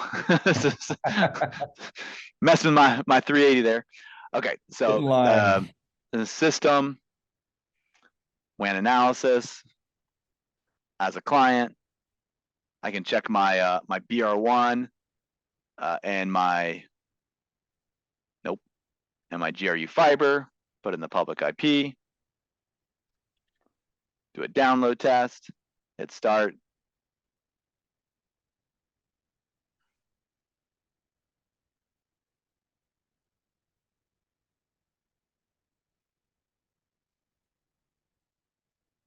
And you can't really see it because it's so high, but there is a blue line. There is a blue line in there. But the so, and you can kind of see that, and honestly, that actually is a little concerning for me, this drop right here. So I actually will, after this, take a look into this, but this should have jumped up and then just kind of stayed where it needed to be. But the fact that it dropped is not actually good. So I would actually look into that. But you can see that it's kind of running around this 300 megabits, 350 megabits of throughput, averaged 270. If I wanted to look at just stream 1, I can hover over these numbers and look, 1, 1, 1. And once again, this is in a concrete area, so I'm not too worried about the cellular throughput. That was more just a demo of synergy mode. But what this tells me is if I was having a problem with Speed Fusion and I did this WAN analysis and I see this dip right here, there's something else going on my circuit. That should have been nice and clean. Oh, sorry, my lights turn off after. There we go. That should have been a nice, clean connection. And because it's not, there's actually probably something going on there, and I would need to look into it. I mean, because that's a fiber line. It should have just been a nice, good number. So running WAN analysis is a great way to see what's going on just on the internet between your two devices. No Speed Fusion, nothing else. And so it's a great way to test that performance. And I can check my upload throughput. So I can go back to upload, hit start test. Yeah, a couple points on this too. I love that you showed that dip there, because what's happening here is this is not bonding, right? This is not bonding. This is one WAN to one WAN, just like a speedtest.net test would be. It's just internet. There's no encapsulation. It's just sending that protocol through. So it's showing kind of like the best case scenario of what that WAN is going to do. And so, yeah, if you're not getting the bonding numbers you're expecting, go here. Are you getting the numbers you're expecting, period? No, then it's not a Speed Fusion problem, almost guaranteed. It's a WAN problem or something more fundamental that's in the Yeah. way. And you can see my upload actually is much higher and my download is not. So there is definitely a problem with my download on that circuit. So I will actually open a ticket and look into that. But that's the idea behind it. Is it's just checking those two destinations. We had a customer that was complaining about download throughput for SMB traffic, and they were thinking there was a bug in SpeedFusion with SMB. Well, we started to look into it, running WAN analysis between the sites and then between other sites, and realized at the data center their upload traffic was messing up. And so we were able to open a ticket with the vendor and actually fix that issue. But WAN analysis removes any you don't have a laptop like on the LAN. It removes the LAN, it removes Wi-Fi, it removes, it's Peplink to Peplink, WAN to WAN, no SpeedFusion. So I don't how to check if no second Peplink is available. I don't know what that means. So I can basically, these tools are designed to troubleshoot SpeedFusion, and SpeedFusion, you're expected to have 2 Peplink devices. And so to use these tools, yes, you need 2 Peplinks to use them because that's I see. Yeah, how to do the WAN analysis without, you have to have 2 Peplinks. But if you only have 1 Peplink, you in Control has speedtest.net integration in it, so you can have just 1 Peplink device you're and spoiling the test. I got that's coming up, man. I'm just answering questions, but I'm not showing how to do any of that. So find a friend that has a Peplink, and then let them turn on WAN analysis as a server for you if you only have 1 Peplink. So anyways, WAN analysis, a great way to run a baseline analysis of your WAN health. And honestly, like I said, this is a brand new building we just bought. That's a brand new fiber that just got plugged in. It had literally has an EPX plugged in. That is a problem. That should have been like 900 megabits. So I'll actually open a ticket with GRU and figure that out. And so anyways, interesting information there. So that is that. SpeedFusion test. So we take the same scenario. I actually don't think I have SpeedFusion on the EPX, but I do want to say one more thing on the WAN analyzer thing, because especially when you get into wireless links, cellular being a great example, people say, oh, my SpeedFusion throughput's all over the place. Again, you come back to the WAN analyzer and you look at it, they run a speedtest.net test and it'll say 80 megs, right? But if you watch that graph, it's going up, down, up, down, up, down. That's not 80 megs. Yeah, right. And you can do that for 600 seconds. So you can run a 600 WAN analysis test and actually watch the traffic. And it's a fun way to prove people the instability of access layer networks. So we talk about cellular and things like that. It's like, oh, it's super fast, and then somebody else is getting a piece of that time. And if you do a 600-second test on cellular, it's like that. That's how wireless works. You're sharing, and you're sharing bandwidth. People using at different times, and so that's a SpeedFusion test is a way to test the performance you're getting in SpeedFusion. So this is just going to SpeedFusion Connect Atlanta. So I can click the little caret there, and then there's my SpeedFusion. I can show remote connections, and this is a test question. How do I know what address and port is being used? WAN name, IP address, and port. And so now I'm going to get the IP address and ports that are being used and connected to on SpeedFusion. So if you need to show IP address and port, you go to the SpeedFusion VPN details, show remote connections, and IP address and port. And it's going to switch that over. Then I can run upload and download tests, and it's going to test the health of SpeedFusion. So I can do a download test. And sure enough, you can see now, SpeedFusion is limited, SFC is limited to 200 megabits per second. My connection was doing 300. So it's going to operate just fine here, 190, 192, 200 megabits of throughput download. And then I can test my upload. And we should be pretty close to 200 megabits as well. And there's like that 195. So, and once again, this is a 3 gigabit connection, and I'm throttled at 200 megabits on SpeedFusion Connect. So it should healthily operate at 200 megabits per second. 0 packet loss. I actually had a couple of retrans. So those are TCP retransmits. And once again, a 3 gigabit connection running 200 megabits, I should have 0 retransmits. So there's definitely actually a network. There's a quality issue with my GRU circuit there. So we'll evaluate that. But it's a neat thing to see. So because that should be that should be perfectly healthy at only 200 megabits per second. So Speed Fusion test gives you, we can monitor the receive throughput, the transmit throughput, the loss rate, the latency changes, and the overall speed. And you're going to get all that right there. So you can, and what's really cool is watching latency at idle versus at consumption. So you'll see that as you use more bandwidth, the latency will actually go up, especially on cellular networks. So you'll see, oh, it's like idle, it's only, 60 milliseconds, but oh, it's only 40 or 50 milliseconds, and then you start putting traffic through it. 1 megabit it'll go to like 80, and then 10 megabits it'll be at like 115. And so the idea is to keep that latency as low as possible for your optimal application performance. My favorite thing on testing Speed Fusion throughput is to, before I push go, open that graph, because it will visualize those problems so more intuitively. There's a graph right here to the left. Yeah. And it gives you real-time analysis of your circuits here. And it's a great way to look at all of your circuits and what they're doing when you run those tests. If I click on here, click the little caret again, do a download. Actually, let me turn on those cellulars just because it'll be funny. Here. Grab these cellulars, drop them up into priority so they're connected. There we go. Status. Speed Fusion VPN again. And this is still running. This is doing its still thing. It's collecting data. You can see there's some data being collected. Let's see if these, oh, there they go. There. So now I've got my fiber and my cellular 1 and 2.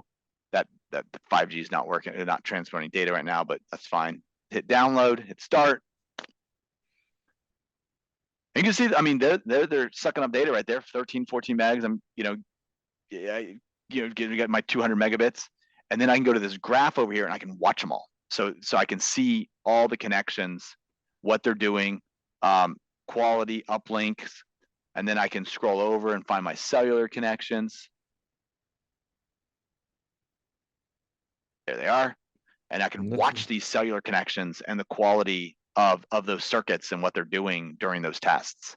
This is where a picture's worth 1,000 words, because you see that latency graph on that cellular connection, it pegged up to 500 milliseconds, and you saw throughput couldn't sustain, right? The network basically throttled you at that point, or it got saturated. Effectively, you got throttled, but you can see there's packets out of order, all sorts of bad stuff happened right then, and that's why your throughput went low, right? It's not a Speed Fusion problem. It's your network couldn't sustain it, or that connection. Exactly. The network couldn't sustain the throughput requested. So it's these tools are here to help you visualize and see what's going on so you understand the problems that are occurring. And you can export this data and then send it to your ISP and be like, hey, check this out. So, okay. We just bandwidth bind test. So hot failover test mechanism. Once again, you can do the health check. That health check that I told you about, the simulation. So establish a Speed Fusion tunnel, remove a WAN to check the Speed Fusion status, remove all WAN connections to disconnect Speed Fusion, connect WAN, then cellular Speed Fusion back again, and then remove WAN to see this change. The idea is to check a hot failover. So, I could fail over from this cellular, this fiber over to cellular 1 and 2. And actually, I do this when I'm testing cellular connections. It's a little complicated because of how many WANs I have here, but you hit show remote connection, I can start like a 60-second test, hit start, and then I can turn on and off these connections. And it'll actually fail over to the other connection. So now I'm on this Zoom meeting and I don't want to mess up the quality to you guys, but I could start this test, turn off the GRU fiber, and then run the entire Zoom meeting on the 2 cellulars, and then restore the GRU fiber, and then run the meeting on well, actually, I guess I haven't enforced policy out the fiber, so I don't want to turn off the fiber, but you could, the point is that you could test it and then fail over. And the whole idea of failover is making sure the traffic fails over properly. Bandwidth bonding, I just demonstrated. the bandwidth bonding throughput capabilities. Now, Speed Fusion Connect is limited to 200 megabits, but you can see what they're doing here. What they're doing here is you start it here. I'll start this because I forgot I'm invoicing, so I can actually do this. So I can start a 60. So I'll start a 60-second test. I'll do a 100-second test. I'll do a download test. Hit start, and so I can see right now the GRU fiber is 194 megabits of throughput. I can turn off GRU fiber and see just how much is occurring over these two cellular connections. So the two cellular connections are getting about 16 megs. I can turn off cellular 1 and see how much bandwidth is happening just on cellular 1-2. I can turn back on cellular 1. And then I can turn off cellular 1-2 and see how much traffic is getting on cellular 1-1. And you see our latency, we got a little bit of packet loss, which will cause bonding performance issues. Right? And we saw those in that graph as well. I can turn back on cellular 1-2, and then it'll start to ramp up, and you'll see it starts with that 2, and then it'll ramp up there 3. And as you go, you'll see more, it's pushing more and more. This dynamic weighted bonding, seeing how much data it can push out those circuits. And so you can see it's kind of equalizing the circuits out for me, and I'm running my throughput, keeping the packet loss low, and the latency is at 90 milliseconds, and you can see that bonding happening right there. And you can see my tests, and I can go back to the chart, and I can see this, and you can see my qualities all over the place. And once again, I'm in a brick bunker, I'm in a bank, and that's happening on little tiny black antennas in the bank. So, but you can see in real time the quality of these circuits, the spikes in latency and what's going on cellular 1 and 2 as I run this 100-second test. And I'm gonna hit close and get that stopped there because I don't want to pay for any more data. Okay, and so you can see that we're analyzing the performance. And so it's a great way to see if when you turn the interfaces up and down in the speed test, that only affects, no, you're turning off the circuit. So you're turning off the circuit in the tunnel, but not in the tunnel. Yeah. So the reason why I'm able to do this is because I have an enforced policy sending all the traffic out WAN 1, my GRU fiber. Then I could play around with the tunnels because it's not affecting me. I could actually shut off the tunnel.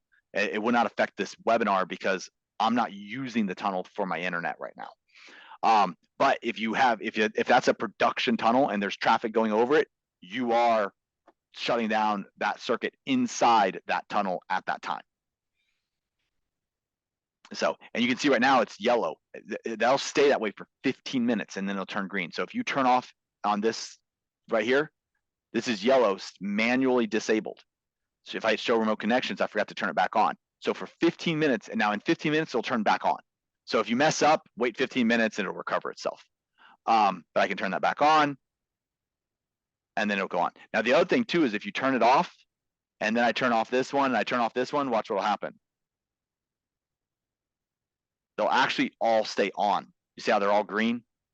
They'll actually recover themselves because they're manually disabled and I turn them all off. So instead of turning yellow and shutting down, they actually just turn back on because you can't, if you turn them all off, you lose internet. So they kind of go back on green. But if you, but you can turn them on off, but in 15 minutes, if you screw up in 15 minutes, they'll recover themselves. So just wait, go get a cup of coffee, old fashioned or something like that.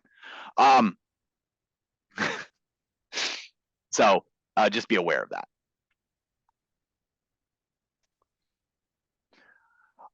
GPS forwarding test. So the Peplink's actually now, let me pull up my,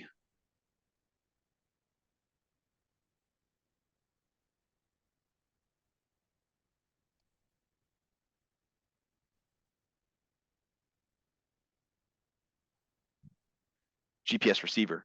Peplinks now have a GPS receiver built right into the router. So you can actually receive for raw NEMA 0183 network stream.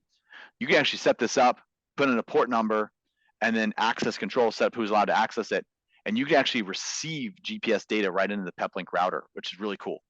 You can also forward GPS data to another location. So I can go to GPS forwarding, turn this on, put in the IP address, and then select my NEMA or TIAP protocol. I can even set my vehicle ID right there. And so to test this, you can actually download a tool for PC. There it is, this NEMA settings. There, boom. So this whatever it is, NEMA router.html, you can download this free of charge, and then basically set up a listener, and then forward this traffic to your IP, and then actually see the data in real time right on your PC, and you can see this right here. So you can download this NEMA settings app, and if you just Google NEMA settings, it'll usually show up. But it's this NEMA router right here. So and you'll get this in the webinar. So link, but yeah. Anyways, then you can basically give it a public IP address or a private IP address with SpeedFusion, and then just forward the settings via SpeedFusion, which is a great way to test it. Because you can set up a SpeedFusion and then basically send it to your or send it to your LAN. So plug into the router on the LAN and then send it to your IP address, and then you can just send it to yourself. One of the things that we've gotten with a lot of police departments is they'll say, "Oh, you know, the crappy point can send to multiple locations." And you say, "Oh, really? How many?" And they go, "Oh, it's like 5." And you go, "Oh, okay. We can send to a lot." So That took me a second, man. sorry. I lost a job because the sales guy said, "Oh, Peplink can't forward GPS locations," and I was like, "Really?" And I showed him this, and he's like, "Oh," and because yeah. But anyways, you can send this GPS to a lot of locations. So you can send it in the LAN, the WAN. You can send it to your CAD system. You can send it to a laptop. You can send it to the cloud. So don't worry. We have all the GPSs. Not to mention, we also have a GPS receiver, and our time protocol server, our NTP server. We can turn this on, and we can actually sync with GPS. So there's a lot of functionalities related to GPS to help first responders. That little checkbox that you just did, that time thing, is such a big deal for like public safety in different environments, because now your Blink is a net clock. You're using an authoritative GPS signal as your time source, and you're rebroadcasting that to all your devices. And that's net clocks cost thousands of dollars on their own. And I'm not saying it's 100% the same thing, but it does the thing, and very, very useful for a lot of environments. Even if you're just a security camera vendor, like now all of your cameras can use your Peplink as that time server. They don't have to be on the. Yep, it's great. It's a very powerful function. The only thing is, I'm sure the broadcast customers on here want to say, "Do we support P2P, or PTP?" And we should add it as a feature. But just so any broadcasters on the webinar, but we don't support it yet. For diagnostic report, if you do create a ticket with Peplink and we are having issues, they say, "Hey, can you send us a diagnostic report?" There's two easy ways to get a diagnostic report. One on the web admin, you go to status device and then just click download, or you go to in control, hit show all next to the name of the device, and then you can download your diagnostic reports and your configuration backups right here. The third way to get it is from support.cgi. You can actually download diagnostic reports from support.cgi as well. Geofencing is a great way to configure, set up limitations and or configurations within your device. So a lot of times, like if we have like we're talking about first responders. We're talking about like first responders in a fleet environment, and you want to push 8.4.1 firmware. Well, you only want 8.4 firmware to push to the police car when it's at the depot. You don't want it to push while they're out in the field handling a mission critical scenario. So I can come in to my group. I can go to settings, geofencing. I can create, let me delete this, sorry. You can see I already created this once. I can add a geofence. I can type it depot, add a zone. I can do a circular, a CSV upload, or a path. I'm gonna do a circular area. I'm gonna snag my office location, which is right here. I could draw a circular area around my parking lot. So I want to make sure I don't do it right here, because if I do it right here and they're driving on that highway, so I'm actually going to throw it here, which is the parking lot. But that's my drive-through there. So I'm going to choose my parking lot right here. And basically, if a vehicle pulls in and they pull into our parking area, and we'll call this depot lot, hit OK. And now I can do stuff with this. So I can say enable notifications, notify me, fleet at company.com. Send me a notification when a vehicle enters or leaves the depot. I can also push notifications. So I can say push this to an API. I can also turn on and off the Wi-Fi. So I can say enable on leave and disable on enter. So when I enter the depot, my Wi-Fi shuts off. My Wi-Fi. I want them to connect to my building Wi-Fi and not the vehicle Wi-Fi. And then I can enable apply firmware. So I can say apply a firmware when you're at the depot. I can hit save. I've got this now set up. So now I can go to settings, firmware policy. And right here, I can say when entering a geofence. And so now I can say only push firmware 8.41 when they're at the depot in the parking spot. So it's going to shut off the Wi-Fi. They'll transition to my building provided Wi-Fi. Then the firmware is going to update and reboot the router. And so now I'm not pushing firmware to 200 police cars that are out serving the community. It'll only push when they come into the depot. So super cool. The other cool one in there is the tags, because you've seen Peter use tags for a lot of different things so far. Like, so Forgot about that. Good job.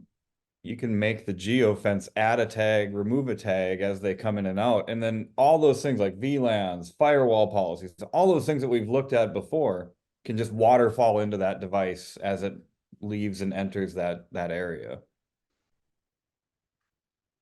So I can create, thank you. I forgot about that. So device tagging, I can say device tag, add a tag to enter at depot, remove on leave, tags to add on leave in field, or I'll say deployed just because that sounds better.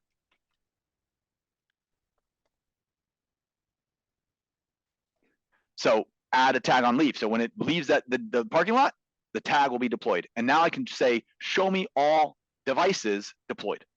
And I will see all my vehicles that are deployed out in the field.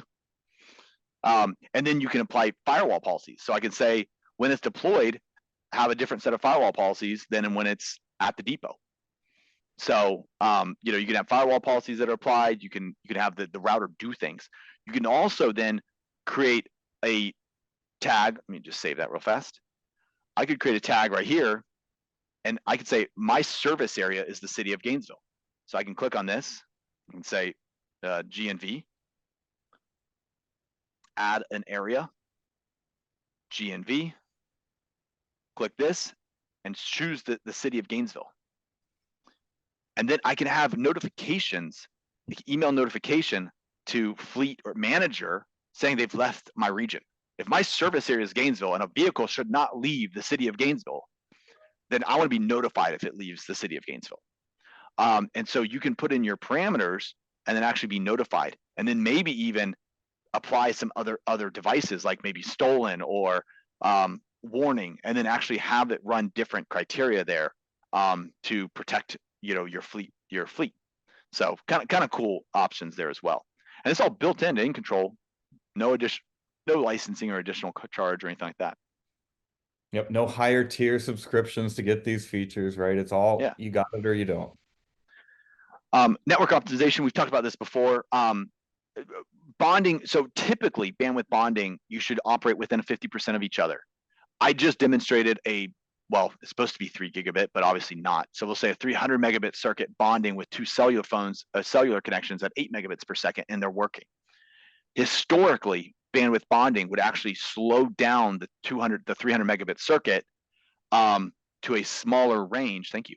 To a smaller range, and basically be throttled by the cellular connections. But because dynamic weighted bonding will dynamically allocate bandwidth and use more on the fiber and less on the cellular, I'm actually able to bond variable connections. But if I'm using bandwidth bonding, the circuits should be within 50% of each other. Now, that being said, bonding should be most optimally done with like topologies. I've already said this before, but I kind of classify networks as SLA, best effort, and access.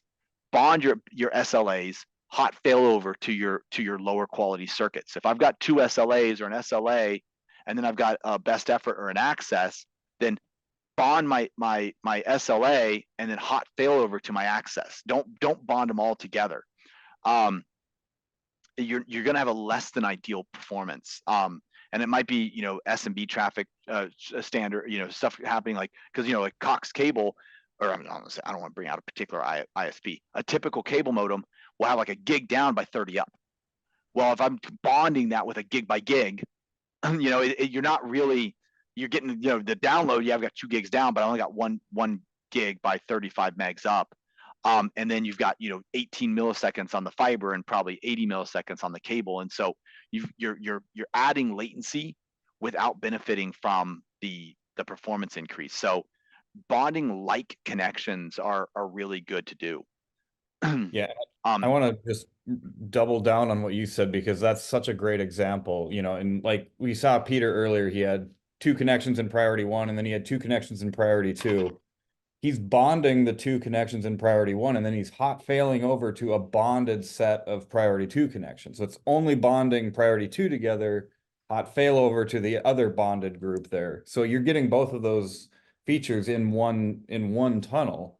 And it's just hard to kind of like understand how all of that really is working in practice until you really see that in action. But yeah, it's pretty cool though. Encapsulation adds additional packet. You can so once again, cellular, and someone asked for an adventure van. He wants to bond cellular and Starlink. Is that recommended? So for business application like Teams and things like that, yes. For internet, no. You should load balance the connection, because Starlink uses TCP acceleration and optimization. So you'll actually, what you'll see, and I've talked about this in I could talk for like an hour just on this. So I'm gonna give you I'll give you a 1-minute synopsis on it. But basically, Starlink optimizes its traffic flow. So when you're creating a VPN like SpeedFusion, you're not getting the bursted throughput of Starlink. You're getting the real-time throughput of Starlink. And that can range from 25 megabits per second to 250 megabits per second. So it's important to understand that when you're bonding Starlink, that you're understanding you're not getting the bursted throughput, you're getting the real-time availability of that link. But bonding Starlink with 5G stabilizes those connections. And so when you're talking about bonding like for Teams and Zoom, it's great. Bonding for Netflix, probably not so much. So load balance your traffic, use those outbound policies. Take your Starlink and your 5G, bond them together, set the outbound policy to use Zoom and Teams over the bonded circuit, especially with WAN smoothing, because it really helps actually with Starlink. And then let Netflix and those other applications just use the Starlink natively. That being said, if you have your home network or have a business and you can bond like to a head-end unit, it does help with Netflix, because now your IP stays persistent and it doesn't see you as roaming. So like Hulu and Peacock and stuff, where they're doing that live streaming for like sports and stuff, they'll say, oh, you're roaming, your live streaming isn't at home location. You can use SpeedFusion Relay or SpeedFusion back to your house or to your office, and you have your persistent IP address, and now your TV apps will actually work better. So I do like bonding SpeedFusion or Starlink and 5G, but just being aware that sometimes Starlink not bonded can be better performing for Netflix and things like that. I think that brings up another good point too, that I think is important to point out to people. Sometimes they'll have a router and the SpeedFusion throughput on it is like 100 megabits per second if it's an older router, and they'll be like, oh, but my Starlink's 150 or my Comcast is 500. You don't need to bond everything, right? Yeah. To your point, sometimes you just send your bulk internet traffic straight out to the internet, and you bond the applications that need that quality, that need that boost, and you don't have to send everything through SpeedFusion. And a lot of times it's not really that advantageous to send everything through that. Well, and that actually very good, Travis. That I didn't even think of because I run all MBXs and EPXs. But if you're running a BR1 or a UBR, it only has 60 megabits of bonding throughput. You bond Starlink, and now you're throttled yourself to 60 megabits. But it's perfect for Teams and Zoom and FaceTime and VoIP calling and things like that. Yep. Um, so this is a test question, packet overhead size. So SpeedFusion, when compared to like IPsec, uses an extra 4.4% of extra bandwidth to over like a standard IPsec tunnel. And so that, encapsulation in general is going to consume bandwidth. So typical IPsec tunnel uses 14% overhead. A typical SpeedFusion uses about 18% overhead. And so, or it's 14.4 and 18.8. But the idea is that you're paying an extra 4% for the benefits of bonding and session persistence and hot failover and things like that. And it's Another easier. test question: bonding, not WAN smoothing and not hot failover, but bonding will operate at the lowest or highest latency on the of active circuits. And this is where I talk about bonding like services, SLA and best effort and access.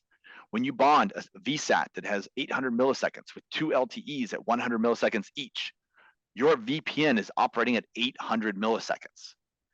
So unless you're using WAN smoothing to basically do parity bits, which will then drop the 800 millisecond connection, if you want to bond 800 milliseconds with 100 milliseconds, in order for the packets to be received at the other end, you're now running at 800 milliseconds. So that's why I always say is bond like services, because if you have fiber and fiber at 14 milliseconds and a coax at 90 milliseconds, you're now running at 90 milliseconds, unless you have WAN smoothing turned on. So with latency, once again, you can enable WAN smoothing. This is better for voice and video conferencing because it's going to drop that higher latency and reduce packet loss. If you need to maintain bandwidth and not use as much, forward error correction will mitigate that, but it's not going to drop that latency a lot. It's more going to help with packet loss. External factors affecting WAN performance. Just be aware of your WAN quality. We talk about WAN analysis. I mean, right now, I just proved an issue with my own fiber internet that was just installed, and it has a problem. So if I was running SpeedFusion between here and my old office, and I wasn't getting gigabit, I'd be all mad. Oh, my SpeedFusion's messed up. No, my WAN circuit's down. So we test the WAN circuits without SpeedFusion to make sure that they're operating the way we think they should be operating. With latency, latency is important, and there's a couple of scenarios we can do to mitigate latency. One, the WAN smoothing. WAN smoothing duplicates packets, so the packets received are the packets that are used. Packets received after are discarded. So the nice about WAN smoothing is that it mitigates high latency spikes and packet loss spikes because we're doing parity bits. You can also use dynamic weighted bonding to help with that because it's going to use congestion detection. So as latency spikes, it's going to then adjust the amount of packets used to try to drop that latency for you. So dynamic weighted bonding is a way of not adding any overhead like FEC and WAN smoothing, but to keep the latency a little bit lower, but you'll still be affected by high latency. External factors affecting WAN quality. Signal strength. I use a funny one from the old days, but with old Wi-Fi, you could actually like it was 11 megabits per second, so it was really easy to calculate. You had that a Wi-Fi B, and basically if you had full signal, you had like 11 megabits. You walked away a little bit and had one less bar, you had 9 megabits, and then 6 megabits, and 3 megabits, and 1 megabit. Signal strength will affect total available throughput. If it's sending a signal all the way, 10 miles away, and your signal strength is low, and it can't send and receive well, it's going to affect your overall throughput. Less available understanding is backhaul availability. A tower has a fiber internet or a coax internet going to it. that internet going to that tower is shared among all the users on that tower.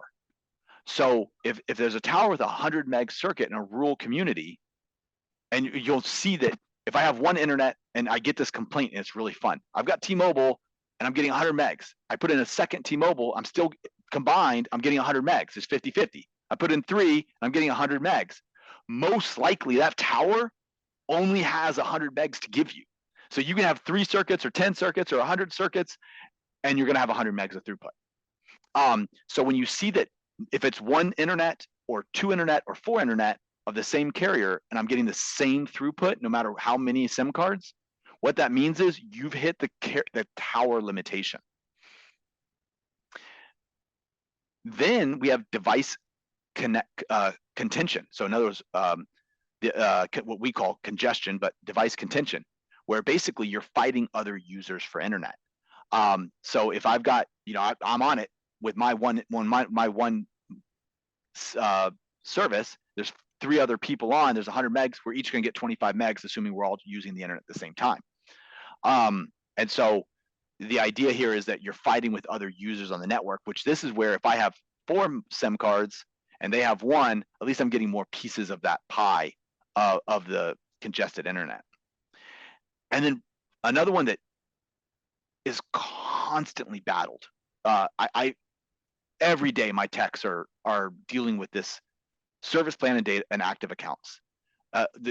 Put in a SIM card, it's not working. They want to blame the Peplink. It's not working. It's not working.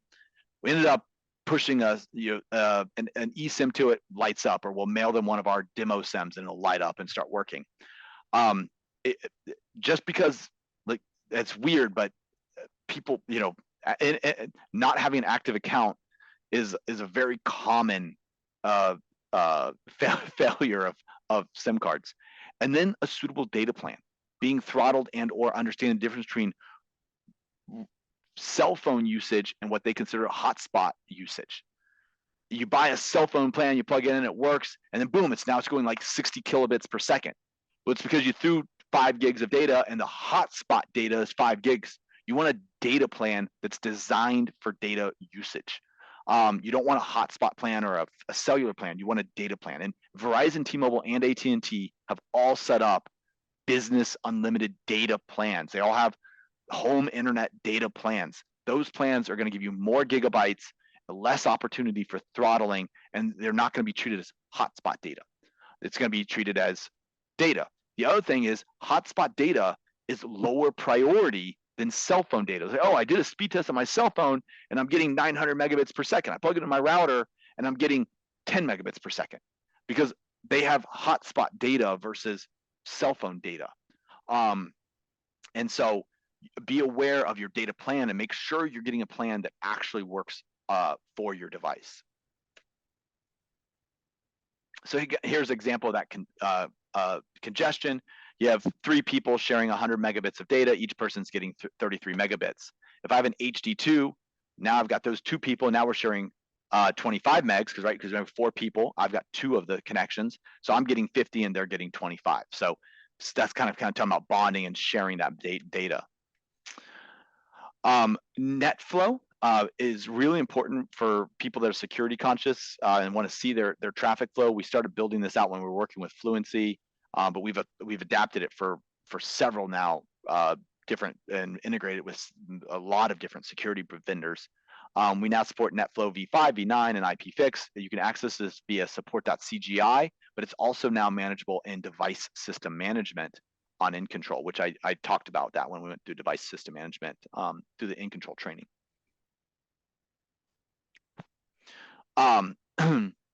Peplink has a lot of resources available for training. Travis and I have been hosting Peplink University for over a year now, every single month, the first Tuesday of the month.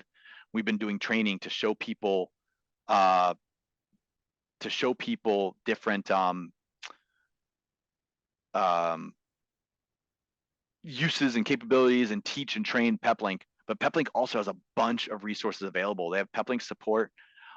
We have the forum, we have Peplink, youtube.com/Peplink.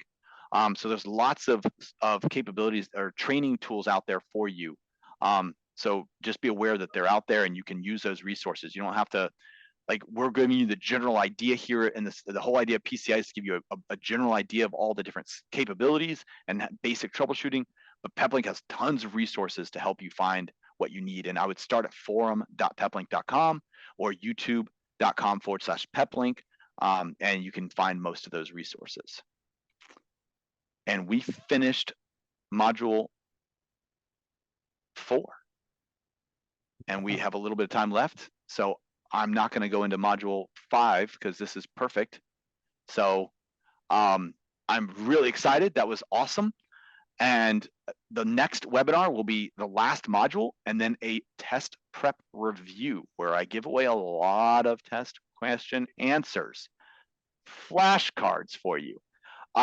So please join us next. I believe it's February. Well, it's 2 weeks. It's 2 weeks from today. So Yeah. what, February, whatever that is. Look at this. February 19th.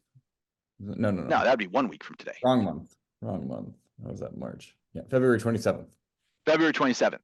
So join us February 27th for the last section. It most likely will not be 4 hours.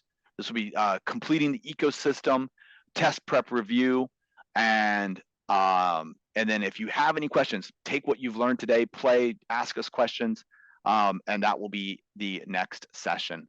So outside of that, thank you so much, everybody, for hanging on. I know there's people from all over the world. It's probably like 3 o'clock or 4 o'clock in the morning for some of you. I don't know how you're awake, but thank you. And I look forward to sharing with you on the 27th, the final module for PCA training. Yes. Thank you, everyone. Thank you, as always, Peter. Peter, this is his time too, man. He's taken tons of time out of his day, and he's not selling right now. He's helping you all learn how to do this yourselves. So thanks, Peter. Thanks, everyone. Have a great day.